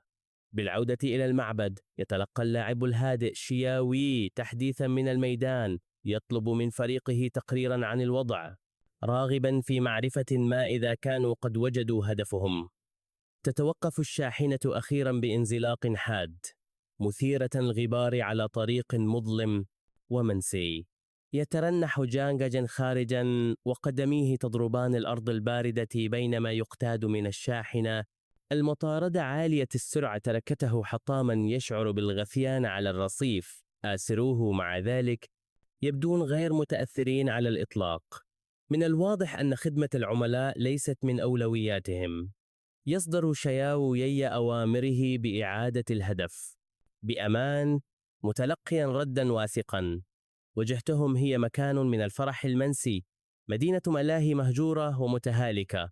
يحدق جانججن في رعب متسائلا عن أي نوع من الكوابيس قد تم جره إليه الآن. يسترجع عقل جانججن ذكريات، متعرفا على هذا المكان المقفر. يتذكر رؤية أياد شاحبة تشبه المخالب على الأرض الملطخة بالدماء. يتذكر الشكل المنحني والظلي للكائن الذي يطاردونه، وتلك العيون الزرقاء المستحيلة التي تحدق به من الظلام. يتذكر أقدامه الشاحبة وهي تقف وسط بقع الدماء. المخلوق ضائع في ذلك الفراغ المألوف، غابة من الأطراف الشاحبة المنفصلة عن أجسادها. تتحول الرؤية إلى طقس قديم يقوده أشخاص مقنعون ومعصوب الأعين، يسيرون في موكب مهيب يحملون عبئا قرمزيا ثقيلا. يبدو كأنه استعراض ممتع. إنه ضريح مزخرف ومختوم موسوم برمز قديم قوي، وتتصل الذاكرة بالوقت الحاضر بالمخلوق المختبئ في الظلام. الرؤيا تظهر المخلوق وهو يزحف عبر فجوة سحيقة، تاركا وراءه أثرا من بصمات الأقدام الدموية، وعيناه الزرقاوان المتوهجتان متسعتان. منه الرعب يبدو كأنه يتجاوز الزمن، وتلك الذكرى ترسخ نفسها في الحاضر في هذه الملاهي المهجورة. شخصيات الملاهي المنسية تحدق بعيون ميتة جوفاء، ولعبة على شكل بطة تقف في صمت، وواجهتها المبهجة أصبحت الآن مقلقة للغاية. أحصنة اللعبة الدوار متجمدة في مكانها، شهود صامتون على اضمحلال الحديقة. يدخل الفريق إلى الأنقاض مع جونغ جاه، يتساءل أين هم بحق الجحيم، ويسأل عن سبب مطاردتهم للطفل، فيتلقى إجابة بسيطة ومخيفة: إنه خطير. لكن عقل جونغ جا بدأ يعمل بالفعل، ويرى هذا المكان المقفر كأفضل فرصة له للهروب. يحدق في عجلة الملاهي الهيكلية، وتصميمه يشتد من أجل محاولة هروب يائسة أخيرة. الرجل ذو النظارات الوردية يجد أول دليل: بقعة دماء جديدة على الأرض. ينتشر الفريق، وأشكالهم المظلمة تشكل تناقضا صارخا مع بهجة الحديقة الباهتة. نظرات غونغلينغ حادة، وحواسها في حالة تأهب قصوى في الصمت الخانق. وها هي بصمة قدم دموية واحدة، علامة على أن فريستهم قريبة. الرجل ذو النظارات الوردية يحلل المشهد، وعقله يجمع قطع اللغز القاتم. تتساءل غونغلينغ بصوت عال: ما الذي يمكن أن يكون قد جذب المخلوق إلى هذا المكان المقفر تحديدا؟ أثر الدم يوحي ببحث يائس، مطاردة محمومة لشيء مفقود. يصرخ جونغ جا في صدمة من العدد الهائل: بصمات الأقدام الدموية التي تغطي الأرض. يكشف آسره حقيقة مروعة. هذه هي نفس العلامات التي تقيئها جونغ جا في وقت سابق. تستدير غونغلينغ، وتعبيرها لا يمكن قراءته، كما لو أنها شعرت أخيرا بوجود هدفهم. الرجل ذو النظارات الوردية يرفع نظره، تعابيره غامضة، وهو يربط الخيوط ببعضها. يشرح أن المخلوق كان يبحث عن أجزاء من نفسه التي فقدها. تتسع عين جونغ جا رعبا، ويسأل عما يعنيه بهم، لكن حديثهما ينقطع عندما تدير غونغلينغ رأسها فجأة، تؤكد مخاوفهم بكلمتين بسيطتين: شخص ما هنا. ينتقل المشهد إلى قافلة من السيارات السوداء تشق طريقها في الليل. يصلون بكامل قوتهم. فريق من الرجال يرتدون بدلات، ينزلون من السيارات بهدف قاتم. يبدو أن الحفلة قد بدأت للتو. أحدهم يقبض على يده الملطخة بالدماء، علامة واضحة على أنهم لم يأتوا للتحدث. ينادي أحد المرؤوسين على زعيمه، نفس الزعيم الغاضب من المستودع، ووجهه قناع من الغضب البارد. من الواضح أنه هنا لتصفية حساب شخصي للغاية. تصل المافيا بكامل قوتها. وصولهم الظلية المظلمة تظهر في إطار أنقاض مدينة الملاهي. يصدر الزعيم إنذارا بسيطا ومخيفا: جد ما فقد أو لا تعود أبدا. عيناه باردتان ولا ترمشان.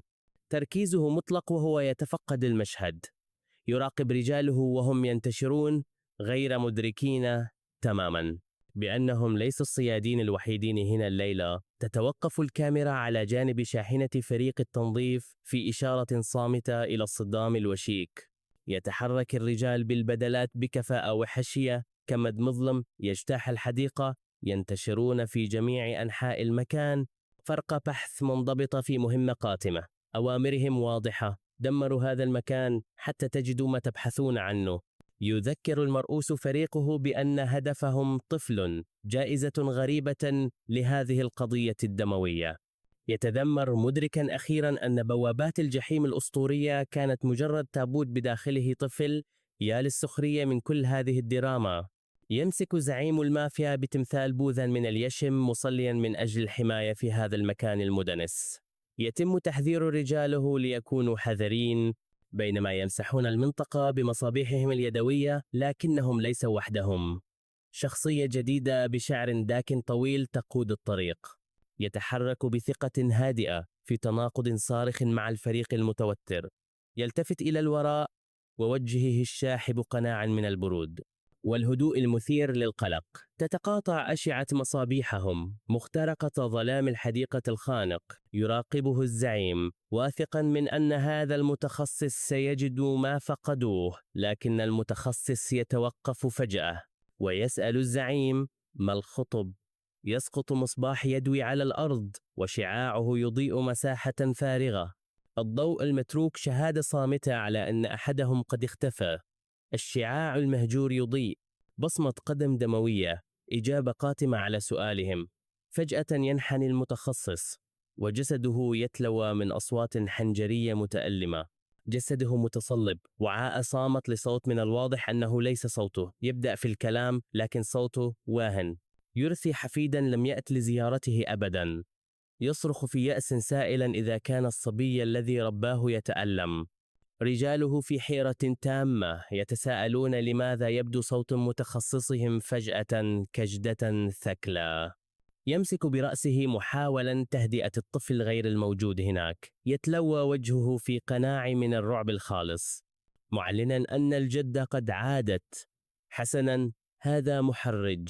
يتراجع الفريق في رعب. واجهاتهم الصلبة تتحطم في لحظة. ينهار على الأرض ويمد يده وهو يهمس بكلمة واحدة: غامضة عين. المتخصص الممسوس يروي قصة انتقام، مطالبا بالعين بالعين. يروي كيف قتل زعيم القرية عائلته، ذكرى عنف وحشي لم تتم معاقبته. في الأسفل ينزلق فريق المافيا إلى الجنون. يمزقون بعضهم البعض في غضب أعمى. الرجل ذو النظارات الوردية يلاحظ بهدوء الصلة بما تقيئه جونغ جا سابقا. يلتفت إلى جونغ لينغ سائلا إياها إذا كانت ترى النمط الذي يظهر من الفوضى. يرقد المتخصص بلا حراك على الأرض، محاطا بالرؤى الدموية التي أظهرها. الأثر القرمزي يمتد بعيدا عن الجسد مسارا إلى ظلام الحديقة الأعمق. الرجل ذو النظارات الوردية يتبع الأثر، معلنا أن هدفهم يختبئ في مكان قريب. ومن الظلال تحدق بهم عينان زرقاوان مرعوبتان. يقرر أن يراقب في الوقت الحالي، تاركا مشكلة الموارد البشرية للمافيا تحل نفسها. يشاهد جونغ الفوضى الدموية تتكشف، مرعوبا تماما من المشهد. لكن الرجل ذو النظارات الوردية يبتسم بسخرية، سائلا إياه إذا كان حقا لا يرى السبب. يشير نحو الجنون. يخبر جونغ المرتبك أين ينظر. تعليماته بسيطة: انظر خلف المتخصص الذي أنهار للتو. المتخصص هناك يختبئ في رعب مع أثر دماء جديد في الجوار. تركز الكاميرا على بصمات الأقدام الدموية، علامة واضحة على هدفهم. لكن آسره يطلب منه أن ينظر عن كثب ليرى ما هو موجود حقا. ثم يراها. قدم شاحبة حافية تخطو في البصمة الدموية. شخصية غامضة بعين واحدة متوهجة تظهر من الظلام خلف المتخصص. يدها تطبق على وجه الرجل في هجوم صامت ومخيف. تتسع عين جونغ جا رعبا، غير قادر على استيعاب ما يراه. يشير آسره إلى الفوضى في الأسفل، طالبا منه أن ينظر عن كثب إلى الجثث. نظرات جونغ جا مثبتة على المشهد، وعيناه الزرقاوان تعكسان الجنون. الرجل ذو النظارات الوردية يكشف الحقيقة المروعة حول ما تقيئه جونغ جا. يدرك الحقيقة. عين واحدة تعكس الصلة المستحيلة. تلك الكريات الأرز الملعونة كانت أكثر من مجرد طقوس مقززة. لقد تجسدت في مخلوقات صغيرة غامضة تزحف من الدم. تومض ذكرى له وهو يتقيأ مطلقا هذا الوباء دون أن يدري. والآن تلك المخلوقات تتكاثر وتجعل المافيا ينقلبون على بعضهم البعض. يا له من عسر هضم سيء. لا يستطيع جونغ جا سوى التحديق وعقله. يكافح لاستيعاب الكابوس الذي أطلقه. تستمر الرؤية. غابة من الأقدام الشاحبة الحافية تقف في فراغ لا نهاية له. يتردد صدى صوت في عقله، أمر واحد: افتح الباب، إنه على الأرض محاصر ومحاط بهذه الشخصيات الطيفية الصامتة. تومض ذكرى لساكن التابوت وأثر دماء على شفتيه. بالعودة إلى الحاضر يتشظى عقل جونغا وهو يحاول فهم الكابوس. يشرح آسره أن هذه الأشياء كانت بشرا في السابق، ولدت من داخل أجساد حية. يوضح اللاعب الهادئ أصلها: إنها الأرواح العالقة للموتى. يتمتم جونغ جا مدركا أنهم يتحدثون عن أشباح، لكن يتم إسكاته بسرعة. ينحني الرجل ذو النظارات الوردية محذرا إياه من استخدام تلك الكلمة أبدا. يبدو أنها وقاحة. يرفع إحدى الكريات المتوهجة مستعدا للكشف عن اسمها الحقيقي المرعب، يكشف عن اسمها الحقيقي غو. تولد في اللحظة التي يموت فيها شخص ما. إنها الحقد العالق للموتى، وقد أعطيت شكلا مروعا.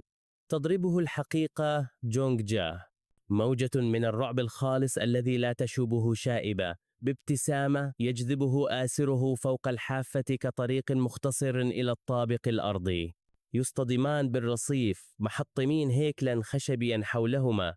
يشرح أنه في لحظة الموت تولد هذه الأشياء من الجسد، ولكن بعد ذلك يتابع. لا أحد يعرف إلى أين تذهب أرواحهم حقا.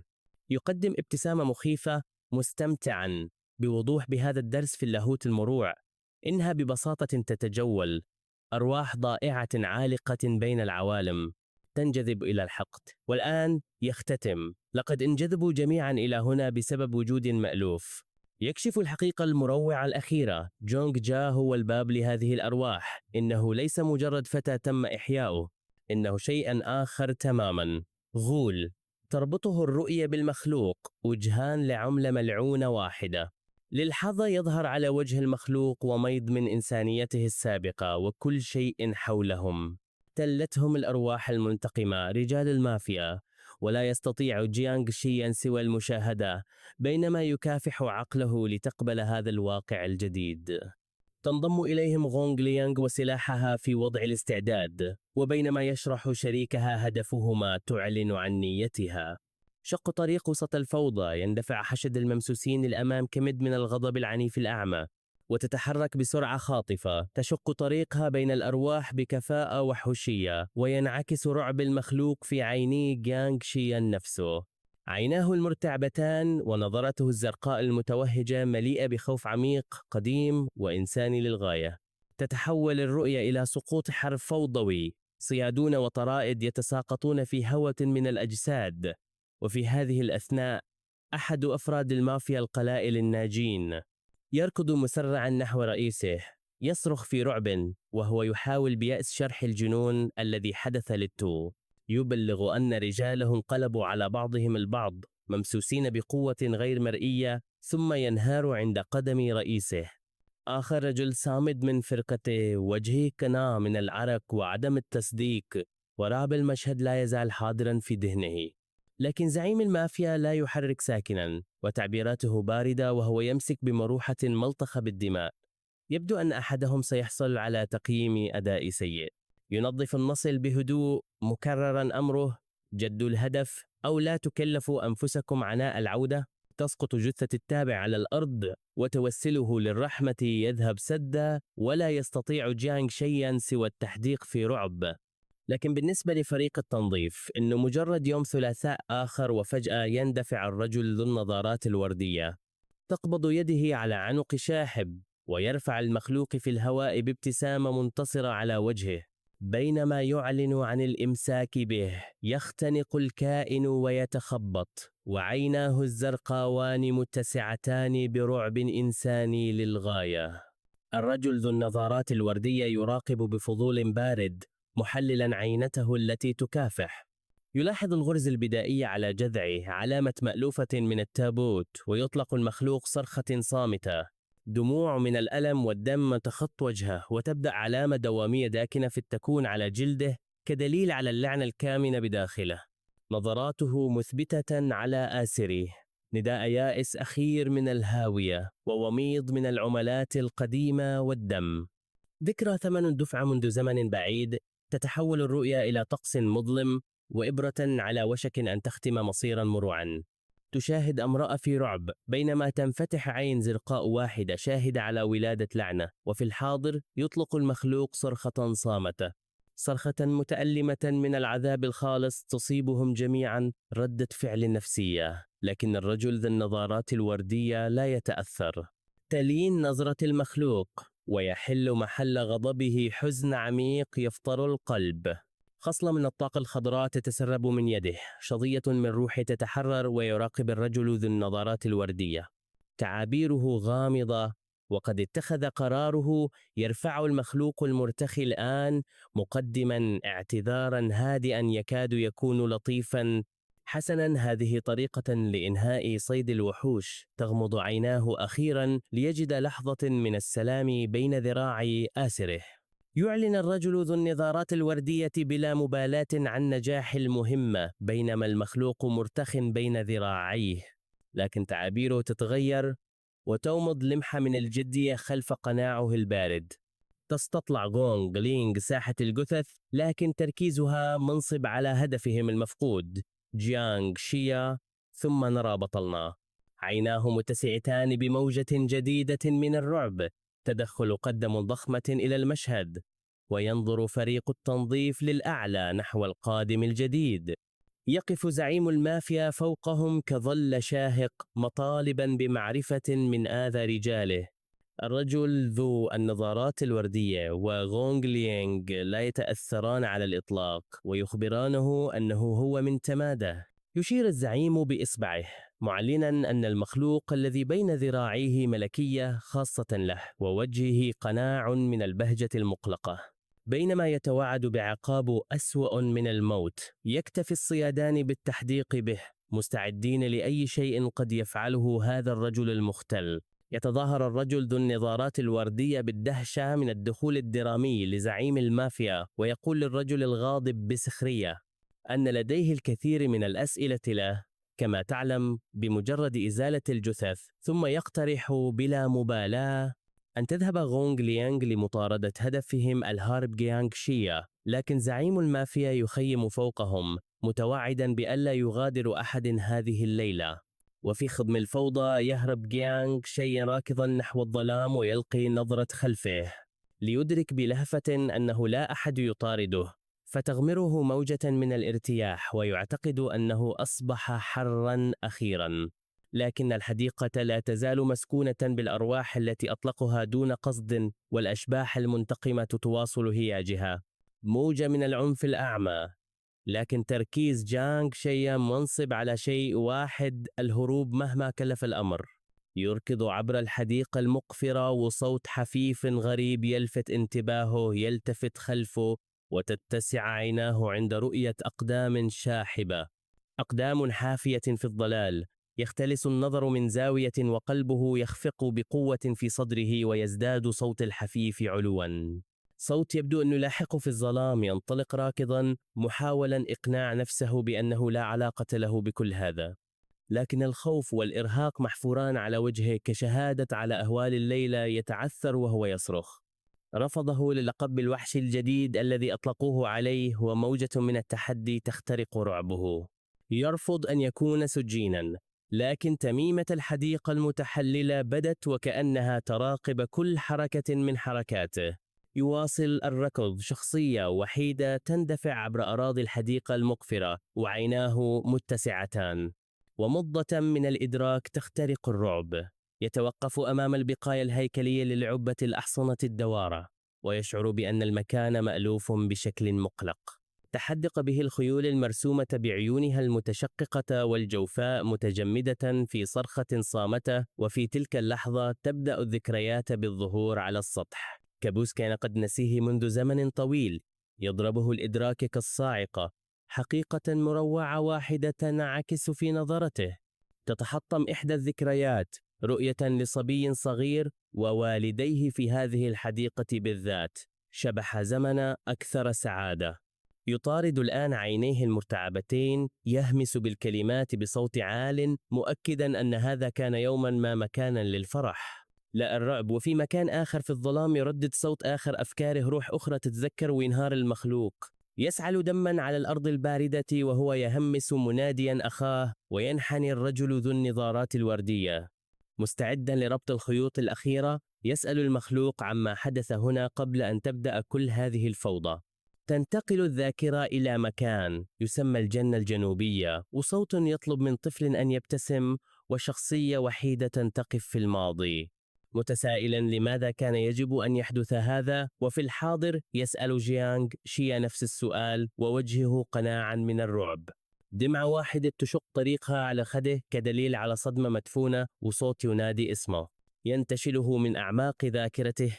يعود إلى الواقعة، وعيناه متسعتان بموجة جديدة من الذعر. يلتفت ليرى يدا غامضة تمتد نحوه، تهديد جديد يظهر من الظلام، لكن لاعبا جديدا هو من يوجه الضربة. ابتسامة جنونية على وجهه وهو ينضم إلى المعركة. هذه الحفلة تزداد ازدحاما، ويواجه الرجل ذو النظارات الوردية هذا الجديد المقاتل المختل. بينما يراقب زعيم المافيا، يتحرك الوافد الجديد بسرعة خاطفة موجها ضربة مدمرة لأخصائي المافيا. لكن الرجل ذو النظارات الوردية يلقي تحية عابرة محاولا تهدئته، ويكتفي زعيم المافيا بالابتسام وهو يشاهد رجاله يتمزقون على يد هذا القادم الجديد. عدوانية الوافد الجديد لا تترك للرجل ذي النظارات الوردية خيارا سوى الاشتباك. يتراجع الأخصائي في رعب، وعيناه متسعتان من صدمة الهجوم، ويصطدم بباب قائم بذاته. يظهر من العدم تماما. الاصطدام وحشي، ورذاذ من الدم يعلن نهاية القتال القصير. يتساءل الرجل ذو النظارات الوردية بصوت عال: من أين أتى الباب؟ تعرفون، الأسئلة المهمة. يسعد الأخصائي المهزوم سائلا مهاجمه أي فصيل غريب يخدمه، ويدعي الوافد الجديد بمرح أنه من فصيل العدالة، وهو اسم يبدو مختلقا بالكامل. ويقف الرجلان في مواجهة متوترة، والأخصائي المهزوم ملقى بينهما. يختفي سلوك الرجل ذي النظارات الوردية المرح، ويحل محله تركيز بارد. وفي هذه الأثناء المخلوق يبدو أنه وجد أخيرا لحظة من السلام في سباته، وينفجر المشهد في وميض من الأحمر والأسود. ما لنا بداية القتال في مكان آخر. يواصل جانغ شاهرو بوليايس ملتفتان خلفه في رعب. يدرك الرجل ذو النظارات الوردية أنه كان يجب على غونغ لينغ الإمساك بهدفهم الهارب الآن، ويقرر أن الوقت قد حان لإنهاء هذا الأمر والعودة لمطاردة جانغ شيان. لكن زعيم المافيا يندفع طالبا الاهتمام، وهو يلوح بسلاح ثقيل. غضب الزعيم موجه الآن نحو الجميع، مهاجما كلا الرجلين في نوبة غضب أعمى. ويطلق زعيم المافيا ضربة عنيفة، مروحته تشق الهواء، لكن يدا داكنة ذات مخالب تمتد لتواجه الهجوم وجها لوجه. الرجل ذو النظارات الوردية يوقف الضرب ببرود، ويرسل الاصطدام موجة صدمة، ويتساءل عن المادة المصنوع منها السلاح. بينما يحدق به الزعيم بعيون متوهجة وكارهة، وللحظة يتصدع قناع الصياد البارد. قطرة عرق واحدة تفضح التوتر، تنفتح المروحة لتكشف عن شكلها الحقيقي، مجموعة من الشفرات الحادة كالموس. يتفادى القوس القاتل، والسلاح المشحوذ يخطئه بفارق ضئيل. ينظر إلى الأسفل وتعبيراته غامضة. بينما يقيم هذا التهديد الجديد، يمسك بشفرة بأسنانه ساخرا من السلاح. بينما ينعكس رعب الزعيم على نظارته، يغضب زعيم المافيا من قلة الاحترام، ويوجه ضربة أخرى بكل ما أوتي من قوة. يضرب زعيم المافيا بقدمه بقوة مبنى منهار، لكن الرجل ذا النظارات الوردية يكتفي بالمشاهدة. تعابير وجهه منبهرة، بينما الزعيم غارق في عرقه ولعابه. يلتهمه غضبه، ويقف الصياد فوق فريسته الساقطة سائلا بهدوء إن كان مستعدا للكلام. لكن جسد الزعيم يبدأ بالالتواء في تحول مروع، فيتفاداه الرجل ذو النظارات الوردية. هدوءه يتلاشى أخيرا، ويعلن أنه سئم من هذا العرض الجانبي ومستعد لإنهائه. لكن لاعبا جديدا يخرج من جسد الزعيم، واعدا بليلة عنف لا نوم فيها. حسنا، هذه طريقة مميزة للدخول. يتنهد الرجل ذو النظارات الوردية، وقد سئم تماما من دراما هذه الليلة. بينما يهجم المخلوق الجديد، تلتوي أطرافه لتتحول إلى شفرات وحشية، وهو يصرخ طالبا الدماء. ويتحرك الوافد الجديد على الأرض، بينما يراقب أخصائي المافيا في رعب شديد. لكن الرجل ذا النظارات الوردية يتجاهل الفوضى، ويثبت انتباهه على الأخصائي وحده. يرفع يدا مرتديا قفازا، فيتجمد الأخصائي محاصرا بقوة غير مرئية. لقطة مقربة على عينه تكشف عن انعكاس لرعب نفسي خالص، يجبر على مشاهدة رؤية لقوة الوافد الجديد، عاصفة من الأرواح الصارخة. يصاب الأخصائي بالشلل، وعقله محبوس في هذا الهجوم العقلي المروع. الضغط النفسي شديد للغاية. لدرجة أنه يحطم عدسات نظارته، يترنح إلى الوراء وهو يصرخ من الألم بسبب الرؤية التي أجبر على مشاهدتها. كل ما يستطيع فعله هو الإشارة بإصبع مرتجف، متلعثما بشأن اليد التي سببت كل هذا. يبتسم الرجل ذو النظارات الوردية بسخرية، متظاهرا بالجهل بسؤال عابر يعدل قفازه ويذكر عرضا أنه لم يبدأ في المحاولة بجدية بعد. تعكس عين الأخصائي العدسة المحطمة والرعب الخالص من الرؤية، بينما يكافح عقله لاستيعاب ما حدث. القوة المروعة التي أجبر على رؤيتها للتو. يدرك أخيرا أن الرجل الذي أمامه هو شيء أبعد من كونه بشريا. بعد أن تم تأسيس الرابط، يطالب الصياد بهدوء بمعرفة أصل المخلوق. يمسك الأخصائي المنهار والمرعوب برأسه، إرادته محطمة بالكامل. يخلع نظارته المكسورة، معلنا استسلامه التام والكامل. يكشف أن المخلوق والتابوت كان هدية من جهة مجهولة. يختفي سلوك الصياد المرح، بينما يطالب بإجابة حاسمة واحدة: من؟ لكن الأخصائي يتردد، مرعوبا من نطق اسم هذا المتبرع الغامض. وبشهقة يأس أخيرة ينطق الأخصائي اسما مرعبا واحدا: ياما. يراقبه الرجل ذو النظارات الوردية بتعابير وجه لا يمكن قراءتها وهو يستوعب هذه المعلومة الجديدة. تتحرك يد الأخصائي مستخدما دمه ليبدأ طقسا مظلما ومحظورا. يرسم رمزا كرمز اللون في الهواء في محاولة يائسة أخيرة لقلب الموازين. يصرخ بتحد مدعيا أنه لم يرغب أبدا في إطلاق هذه التقنية المحظورة. تبدأ صلاته بتعويذة لاستدعاء إله من العالم السفلي. يدعو الطقس حاكم الموتى للنهوض وقيادة أشباح هذا المكان، لكن الرجل ذا النظارات الوردية يسخر منه بازدراء، ساخرا من صلاته بكلمة أبراكادابرا تهكمية. تتحول عين الأخصائي إلى اللون الأبيض وهو يستحضر الكيان، بينما يصرخ ليموت عدوه هدفه، مع ذلك غير متأثر على الإطلاق، سائلا عن كل هذا الصراخ. تتسع عين الأخصائي رعبا، فقد تم تجاهل تقنيته القصوى بالكامل. يسأل الصياد ببساطة مرة أخرى من أين أتى المخلوق، وصبره بدأ ينفد. يواصل صلاته محاولا شرح القوة التي يستدعيها. يجب أن يخبره أحدهم أن اتصاله لا يصل. في مكان قريب يرقد المخلوق بلا حراك، ودرب من الدماء يشير إلى معاناته الصامتة. يستدعي الأشباح والموتى الأحياء يائسا لنجاح طقسه، لكن الرجل ذا النظارات الوردية يمسك به، مطالبا إياه بالتوقف عن هذه المسرحية والرد. ينحني نحوه سائلا للمرة الأخيرة عن أصل الطفل. تنتقل الكاميرا إلى سماء الليل. لحظة صمت وتأمل تحت البدر، ويتردد صوت في الظلام عبارة بسيطة تدل على الفهم. الأخصائي المنهار تماما الآن يقسم أنه كشف عن كل ما يعرفه. ينهار الأخصائي أخيرا، موافقا على أي شيء يطلبه الصياد. بعد تأمين المعلومات يطلب منه الرجل ذو النظارات الوردية ببساطة أن يغادر.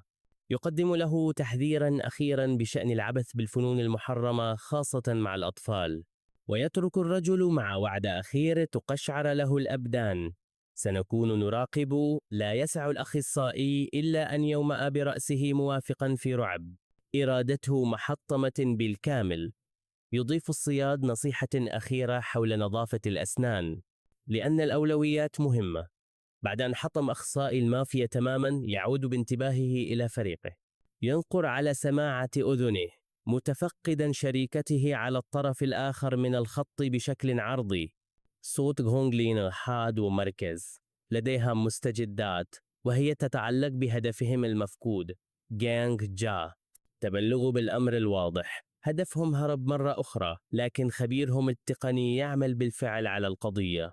أصابعه تطير عبر لوحة المفاتيح. يسحب الموقع بسرعة معلنا أنه وجد عنوان منزل جيانغ جا. في الخلف ترقد جائزتهم الأخرى بلا حراك، مغطاة بعملات طقسية قديمة. يلمح الرجل ذو النظارات الوردية في المرآة سائلا كيف سمحت له بالهرب. صمت غونغ لينغ هو علامة واضحة على إحباطها المتزايد.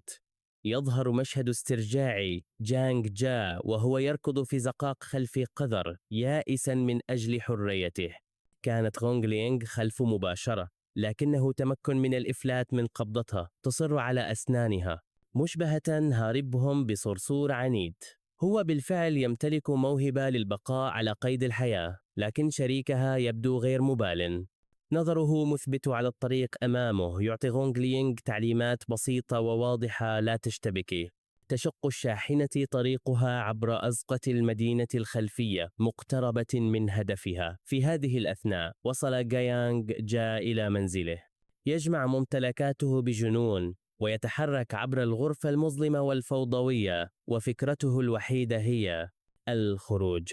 رعب الليلة محفور على وجهه، لكنه لا يستطيع التوقف الآن. يتلمس طريقه في درج باحثا عن شيء مهم، وها هو ذا ظرف واحد وسط فوضى حياة منسية. يسحبه أمله الأخير في حياة تتجاوز هذا الكابوس، لكن هروبه يثير ذكرى. زوج من العيون الهادئة والمألوفة، تتحطم الرؤية لتحل محلها نظرته الزرقاء وتهرب دمعة حزن واحدة. نوبة سعال عنيفة ومفاجئة تمزق جسد جيانغ جا، ينهار على ركبتيه وإجهاد الليلة يلحق به أخيرا. يسحب يده ليجدها ملطخة بالدماء الداكنة والطازجة. راكعا وسط إنقاذ حياته يحدق في الواقع المرير في راحة يده، لكن صوتا عند الباب يوقظه من شروده. تتسع عيناه بخوف جديد.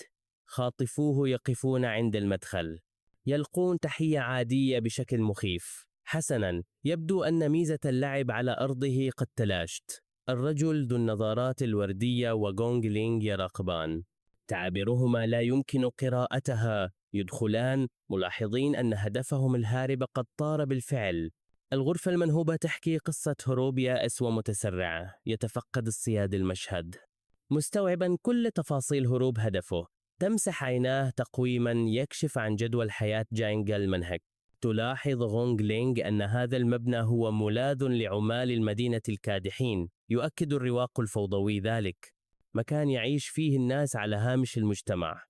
يدخلان الشقة في اعتراف صامت بالحياة القاسية التي عاشها ساكنها، لكن بحثهما ينقطع بسبب صوت من خارج النافذة.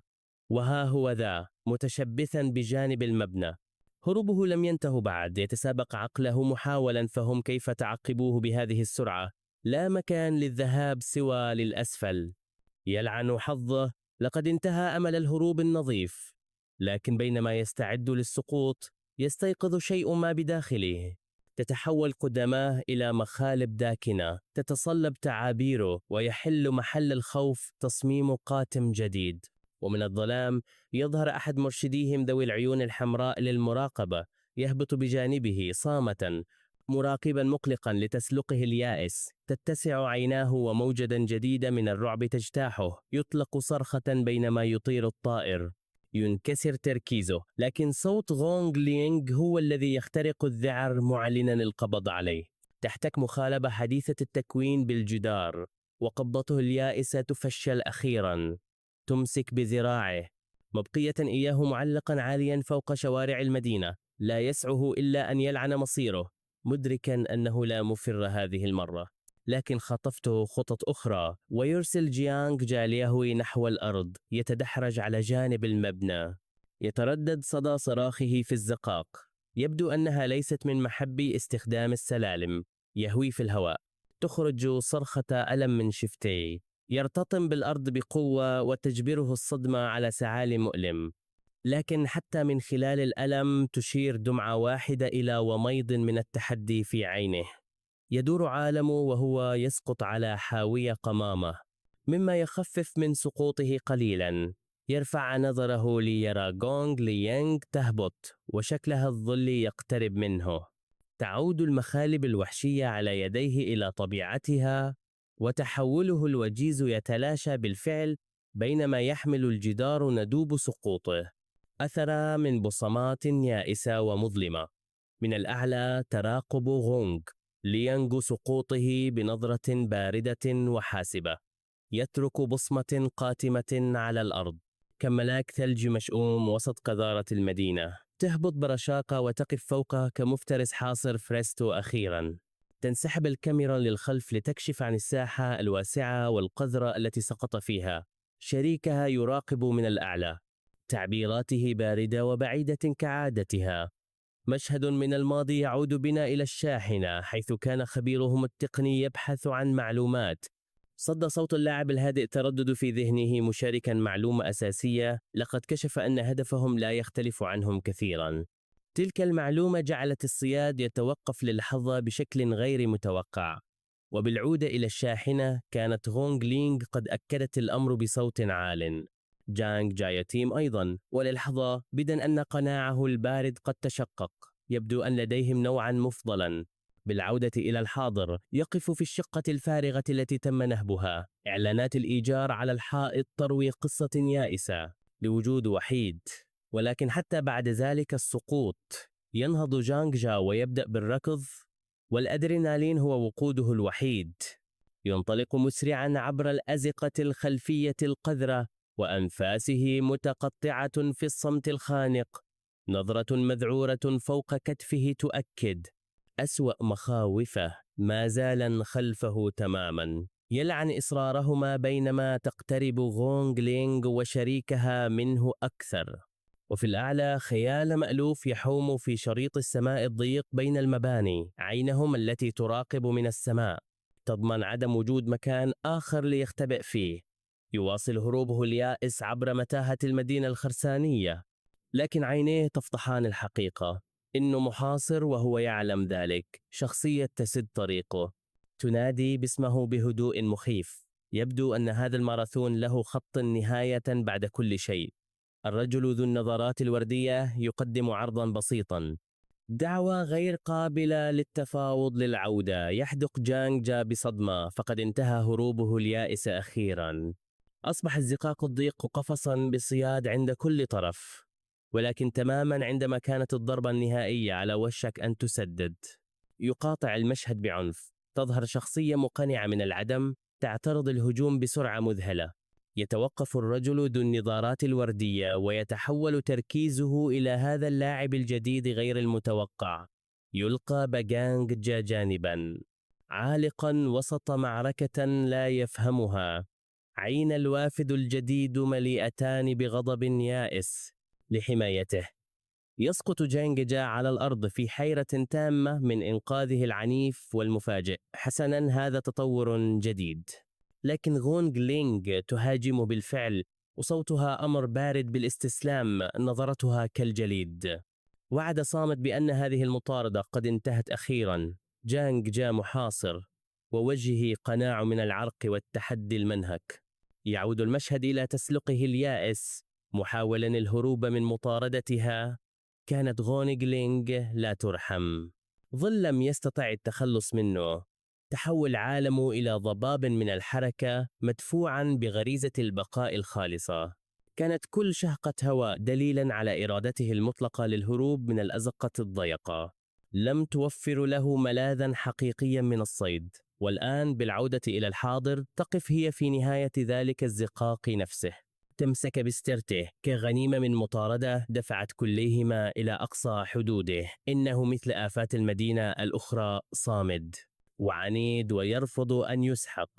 تشرح لشريكها أن هذا هو سبب صعوبة الإمساك به.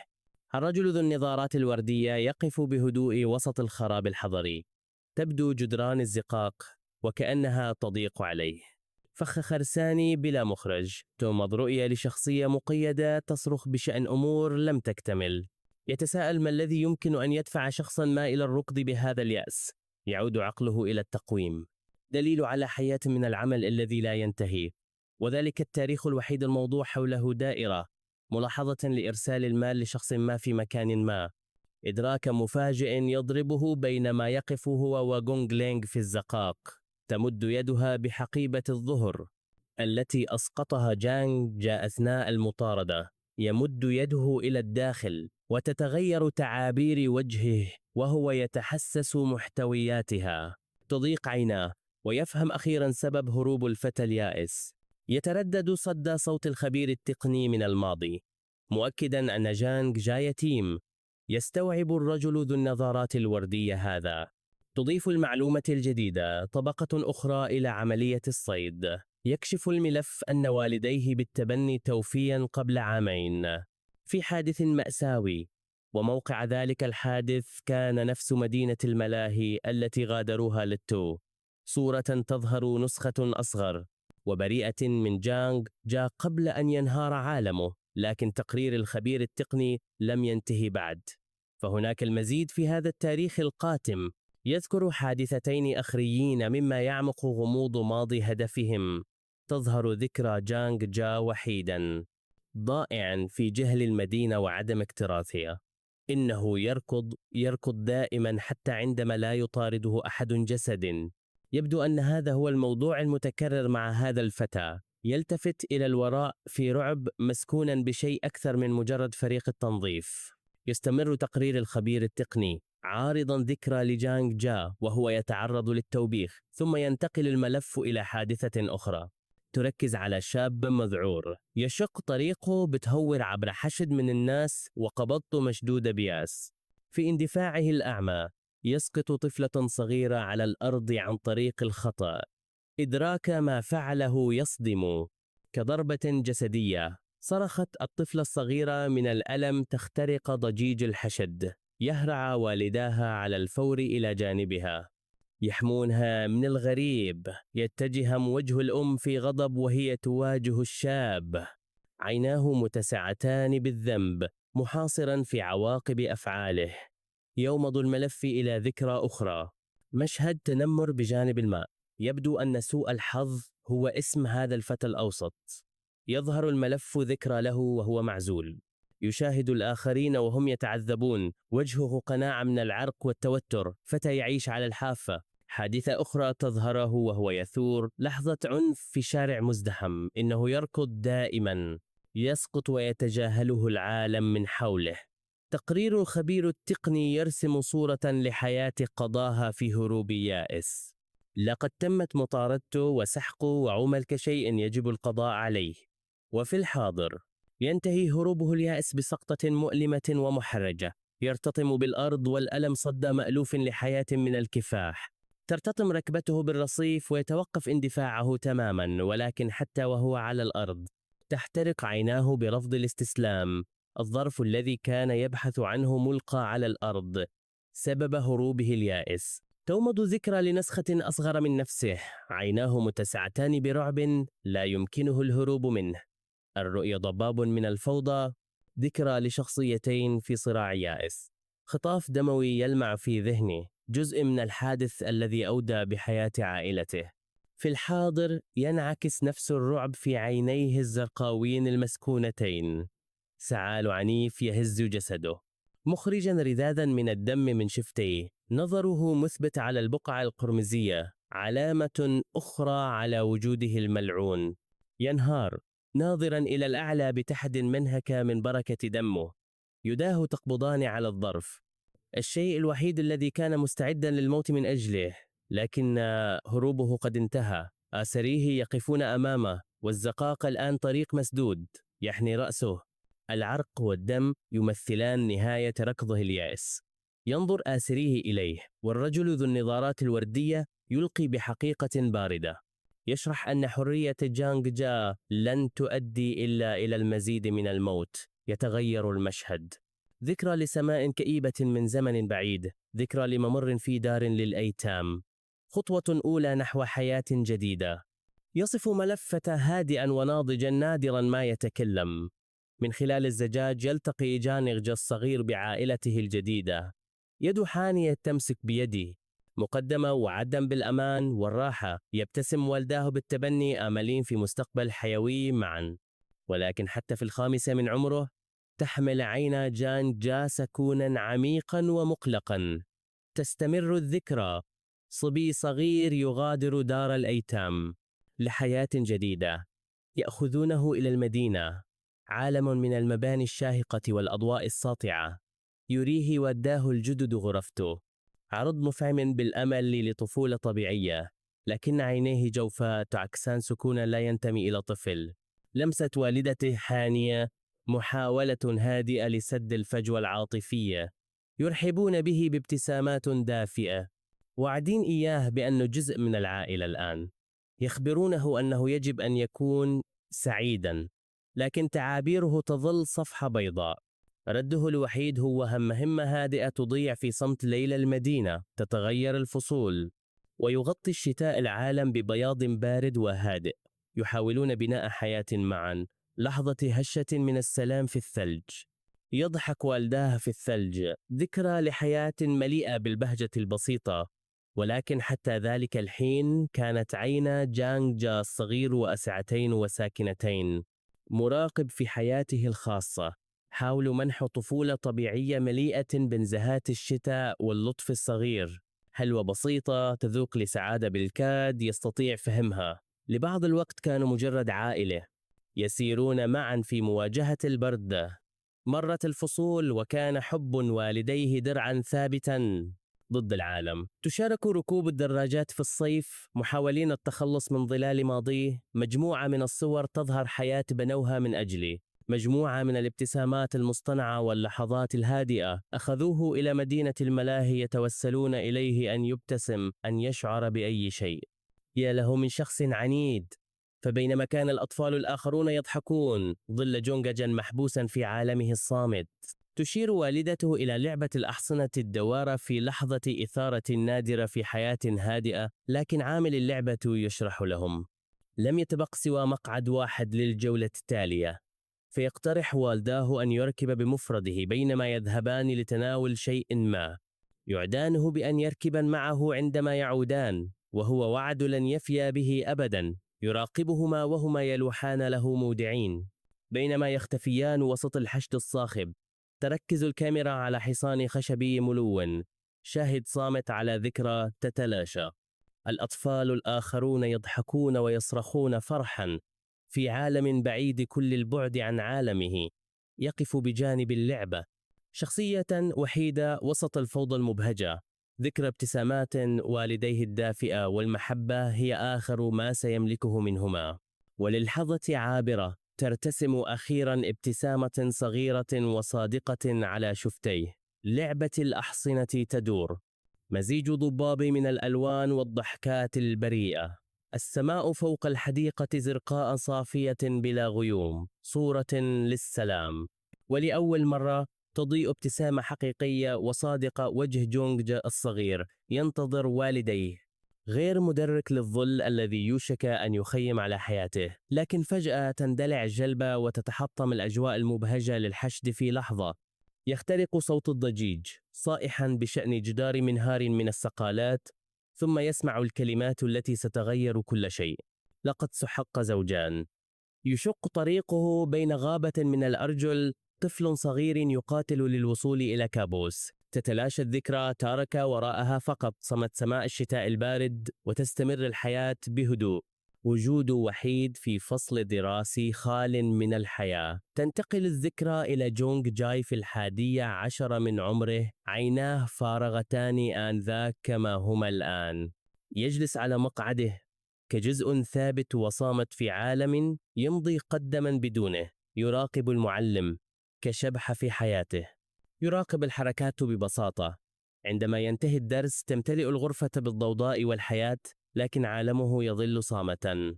لكن فجأة تستقر يد على كتفه، مقاطعة لطيفة لوحدته. يدير نظراته الفارغة ليقابل لحظة نادرة من التواصل الإنساني. فتى يرتدي نظارات يقدم له ابتسامة دافئة وودودة، ممسكا بكتاب مدرسي مفتوح. يحاول التحدث مع جونجج الذي لا يستطيع سوى التحديق به في حيرة صامتة. يشير الفتى إلى مسألة في الكتاب، عرض بسيط للمساعدة، ويلاحظ جونغا سماعة الأذن الطبية، علامة مشتركة على كونهما مختلفين. يشرح الفتى الدرس بصبر في لفتة بسيطة من اللطف. لأول مرة منذ سنوات يمد له شخص ما يد العون دون أن يريد شيئا في المقابل. ابتسامة صديقه الجديد صادقة، ولا يستطيع جونغ جان سوى التحديق به بينما يتلاشى الطلاب الآخرون في الخلفية. تتشكل علاقة جديدة. يبقيان في الفصل الدراسي الهادئ، روحان وحيدتان تجدان الصحبة في بعضهما البعض. قريبا أصبحت أيام الدراسة تنتهي بنزهة مشتركة وتلويحة ودودة. دفء الفتى كان ثابتا، تناقض صارخ مع سكون غونغجا، وبهذه الطريقة بدأ الجدار المحيط بفتانا في التصدع، حتى أنه يدعى إلى منزل صديقه لتناول العشاء ليذوق طعم الحياة الطبيعية. لكن العالم الخارجي ليس بعيدا أبدا، والمتنمرون هم ثابت كوني. تحيط مجموعة من الفتيان بصديقه وتظهر قسوتهم بوضوح تام، لكن بينما يبدو صديقه غير متأثر، يراقب جونغ جاي بعينين متسعتين من الصدمة. ثم شيء غريب، ترتسم ابتسامة مقلقة على وجهه، تنتقل الذكرى إلى سماء زرقاء صافية، لحظة من السلام الخادع. لكن صورة نظارات صديقه وسماعته الطبية على الرمال تحكي قصة أكثر كتامة. تتحول الذكرى إلى صورة ضبابية من الحركة، لأقدام حافية تركض في رعب. تطفو على السطح ذكرى أخرى ليوم على الشاطئ، حيث جلس وحيدا بينما كان الأولاد الآخرون يلعبون في الأمواج. ظل غريبا على الشاطئ، تعمل يداه في الرمال، محاولة هادئة لبناء شيء ما في عالمه الوحيد. ينظر إلى الأسفل بابتسامة بهتة، غارقا في أفكاره المنعزلة. لكن لحظته الهادئة تتحطم بصرخة من الماء. يرفع نظره ليرى أحد المتنمرين يصارع الغرق، وصديقه يشعر بالذعر في مكان قريب. دون تفكير للحظة، ينطلق جونغجن مسرعا نحو الأمواج للمساعدة. يصارع التيار في محاولة يائسة للوصول إلى الفتى الغريق. تتلاشى الذكرى إلى زوج من الأقدام المبللة على الأرض الباردة الصلبة. على حاجز الأمواج تتجمع المجموعة، لكن جونغجا مرة أخرى شخص غريب. يد هامدة تحكي قصة إنقاذ جاء بعد فوات الأوان. ينتحب المتنمرون على صديقهم، وحزنهم يعزل جونغ تماما بالعودة إلى الفصل الدراسي. يمسك صديقه بسماعة أذن تقطر ماء، رمزا لرابطهما المكسور. وهكذا يعود وحيدا مرة أخرى. يراقب صديقه الوحيد يبتعد. يحاول صديقه تقديم المواساة، لكن عين جونغجا بعيدتان تائهتان. تنتقل الذكرى إلى ضرب مبرح، ثمن حياة لم يستطع إنقاذها. يحيط به المتنمرون وأصابعهم تشير إليه. صدر حكمهم، يترك ليتحمل العنف بمفرده، موصوما بمأساة حاول إيقافها. يصبح مقعده نصبا تذكاريا لكراهيتهم، وصفين إياه باللعنة. المدرسة الثانوية، يا لها من أوقات ساحرة. وهكذا يعود إلى عالمه الصامت، منبوذا في فصل دراسي مزدحم. ينتهي اليوم الدراسي والعالم يمضي مسرعا متجاوزا إياه، تاركا إياه خلفه. يفرغ الفصل الدراسي لكنه يظل شبحا يطارد مقعده. تغرب الشمس في يوم وحيد آخر، ملونة السماء الصناعية بظلال من اللون البرتقالي. تقف عظام المدينة الفولاذية شامخة، شاهد صامتة على حياته المنعزلة. يأكل بمفرده وجبة بسيطة أمام سماء صناعية موحشة. تمر السنوات، والآن يعمل جونغ جاي في وظيفة بناء شاقة. يجد عزلته عاليا فوق المدينة، يراقب غروب الشمس. لكن زميل عمل يقترب منه، وجه ودود في عالم من الغرباء. يعرض عليه صحبته، ملاحظا أن جونغ جاي دائما بمفرده. لأول مرة منذ وقت طويل يمد له شخص ما يد العون بلطف بسيط. الذكرى تنتقل إلى الواقع القاسي لعمله اليومي.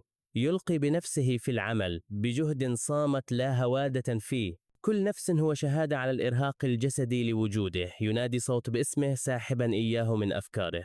يقدم له زميله في العمل زجاجة ماء، لفتة بسيطة من اللطف. يشرح أنه حصل عليها من رئيس العمال. يصر على أن يشرب جونغجا أولا. يتردد جونغج، عيناه متسعتان بسكون حذري مألوف، لكن رابطا يتشكل في المشقة المشتركة لموقع البناء. طاقة زميله في العمل معدية، تناقض صارخة مع صمت جونغج. يتشاركان استراحة هادئة، لحظة صغيرة من السلام في يوم شاق. لكن استراحتهما تنقطع بصيحات رئيس العمال الغاضبة. يبدو أن أحدهم ليس من محبي استراحات شرب الماء. يعملان معا، يحملان أعباء العمل الثقيلة كفريق واحد. لأول مرة منذ سنوات جونججا ليس وحيدا تماما، يعملان حتى وقت متأخر من الليل، شخصان ضئيلان أمام المدينة الشاسعة. السماء ملونة بألوان الباستيل الناعمة، خلفية هادئة لعملهما الشاق. عاليا فوق المدينة يتشاركان وجبة. لحظة نادرة من الرفقة، لكن تعابير جونجا تظل جامدة، فراغ حذر مألوف في عينيه. يسأله صديقه لماذا يبتسم دائما، فيجيب بسؤال بسيط يكاد يكون مستهترا. يشاركه حكمة والدته: الابتسام يجلب الحظ السعيد وليس السيء. إنها فلسفة بسيطة لحياة كانت كل شيء إلا سهلة. يعتقد أنهما يجب أن يبتسما فقط حتى لا يخذلا نفسيهما. يحث جونغجن على الابتسام أكثر. فلسفة بسكويت الحظ لحياة قاسية. يتحول الحديث فيسأله صديقه لماذا ترك المدرسة في سن مبكرة. يعترف صديقه أنه كان يتمنى لو استطاع الذهاب، حلم تخلى عنه جونغجا ببساطة. يكشف صديقه أن لديه أختا يعمل من أجل إعالتها. يشرح بفخر أنها طالبة استثنائية، يرسل راتبه إلى المنزل كل شهر ليضمن أنها تستطيع التخرج من الجامعة. يرفع ظرفا رمزا لتضحيته ومستقبلها.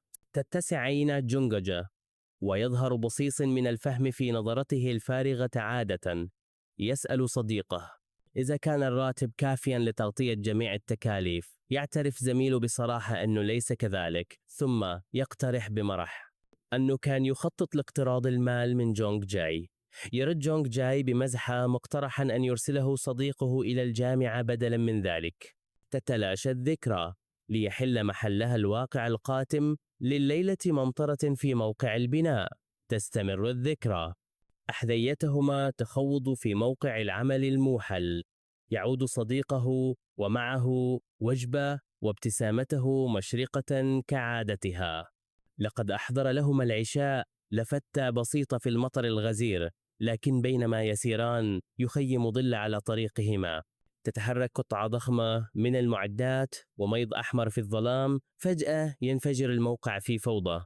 العمال يصرخون في ذعر. عينا صديقه متسعتان من الرعب، صرخة يائسة طن للمساعدة. يهرع الجميع نحو مصدر الجلبة في تدافع محموم. يتجمع العمال حول مسرح الحادث المفاجئ. حادث مروع، ولا يسع جونغ جاي سوى التحديق بينما تجده المأساة مرة أخرى.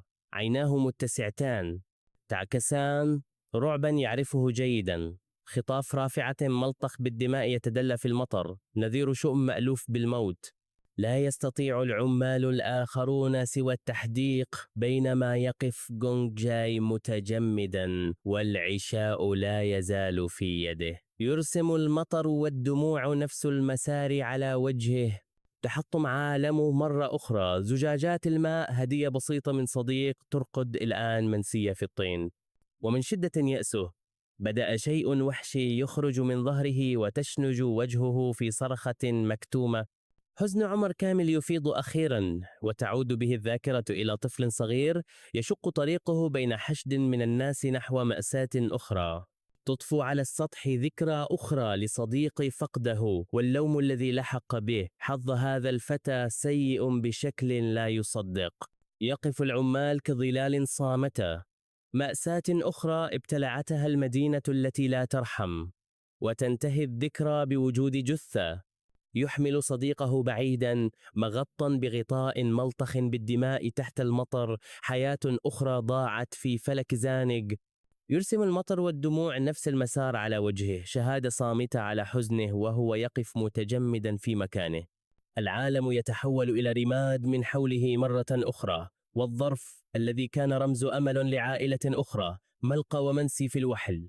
وفي الحاضر يمد يده إلى ذلك الرمز الملطخ الآن بدمائه، ويقبض عليه بقوة وصوته مجرد همس متقطع. يتساءل لماذا يستمر هذا بالحدوث، وتتدفق ذكريات المضايقات القديمة والأسماء القاسية المحفورة على مكتبه. مجرد تصرفات أطفال كما تعلمون. يصرخ متسائلا ما الذي فعله ليستحق هذه المعاناة التي تنتهي. ينهار في الزقاق بعد أن حطمت مآسي عمر كامل تماما، وخطوة واحدة إلى الأمام تكسر صمت المكان. يمد الرجل ذو النظارات الشمسية الوردية يده مقدما دعوة بسيطة للعودة، حتى أنه يلمح إلى أنهم قد يتمكنون من المساعدة. عرض غريب من آسره،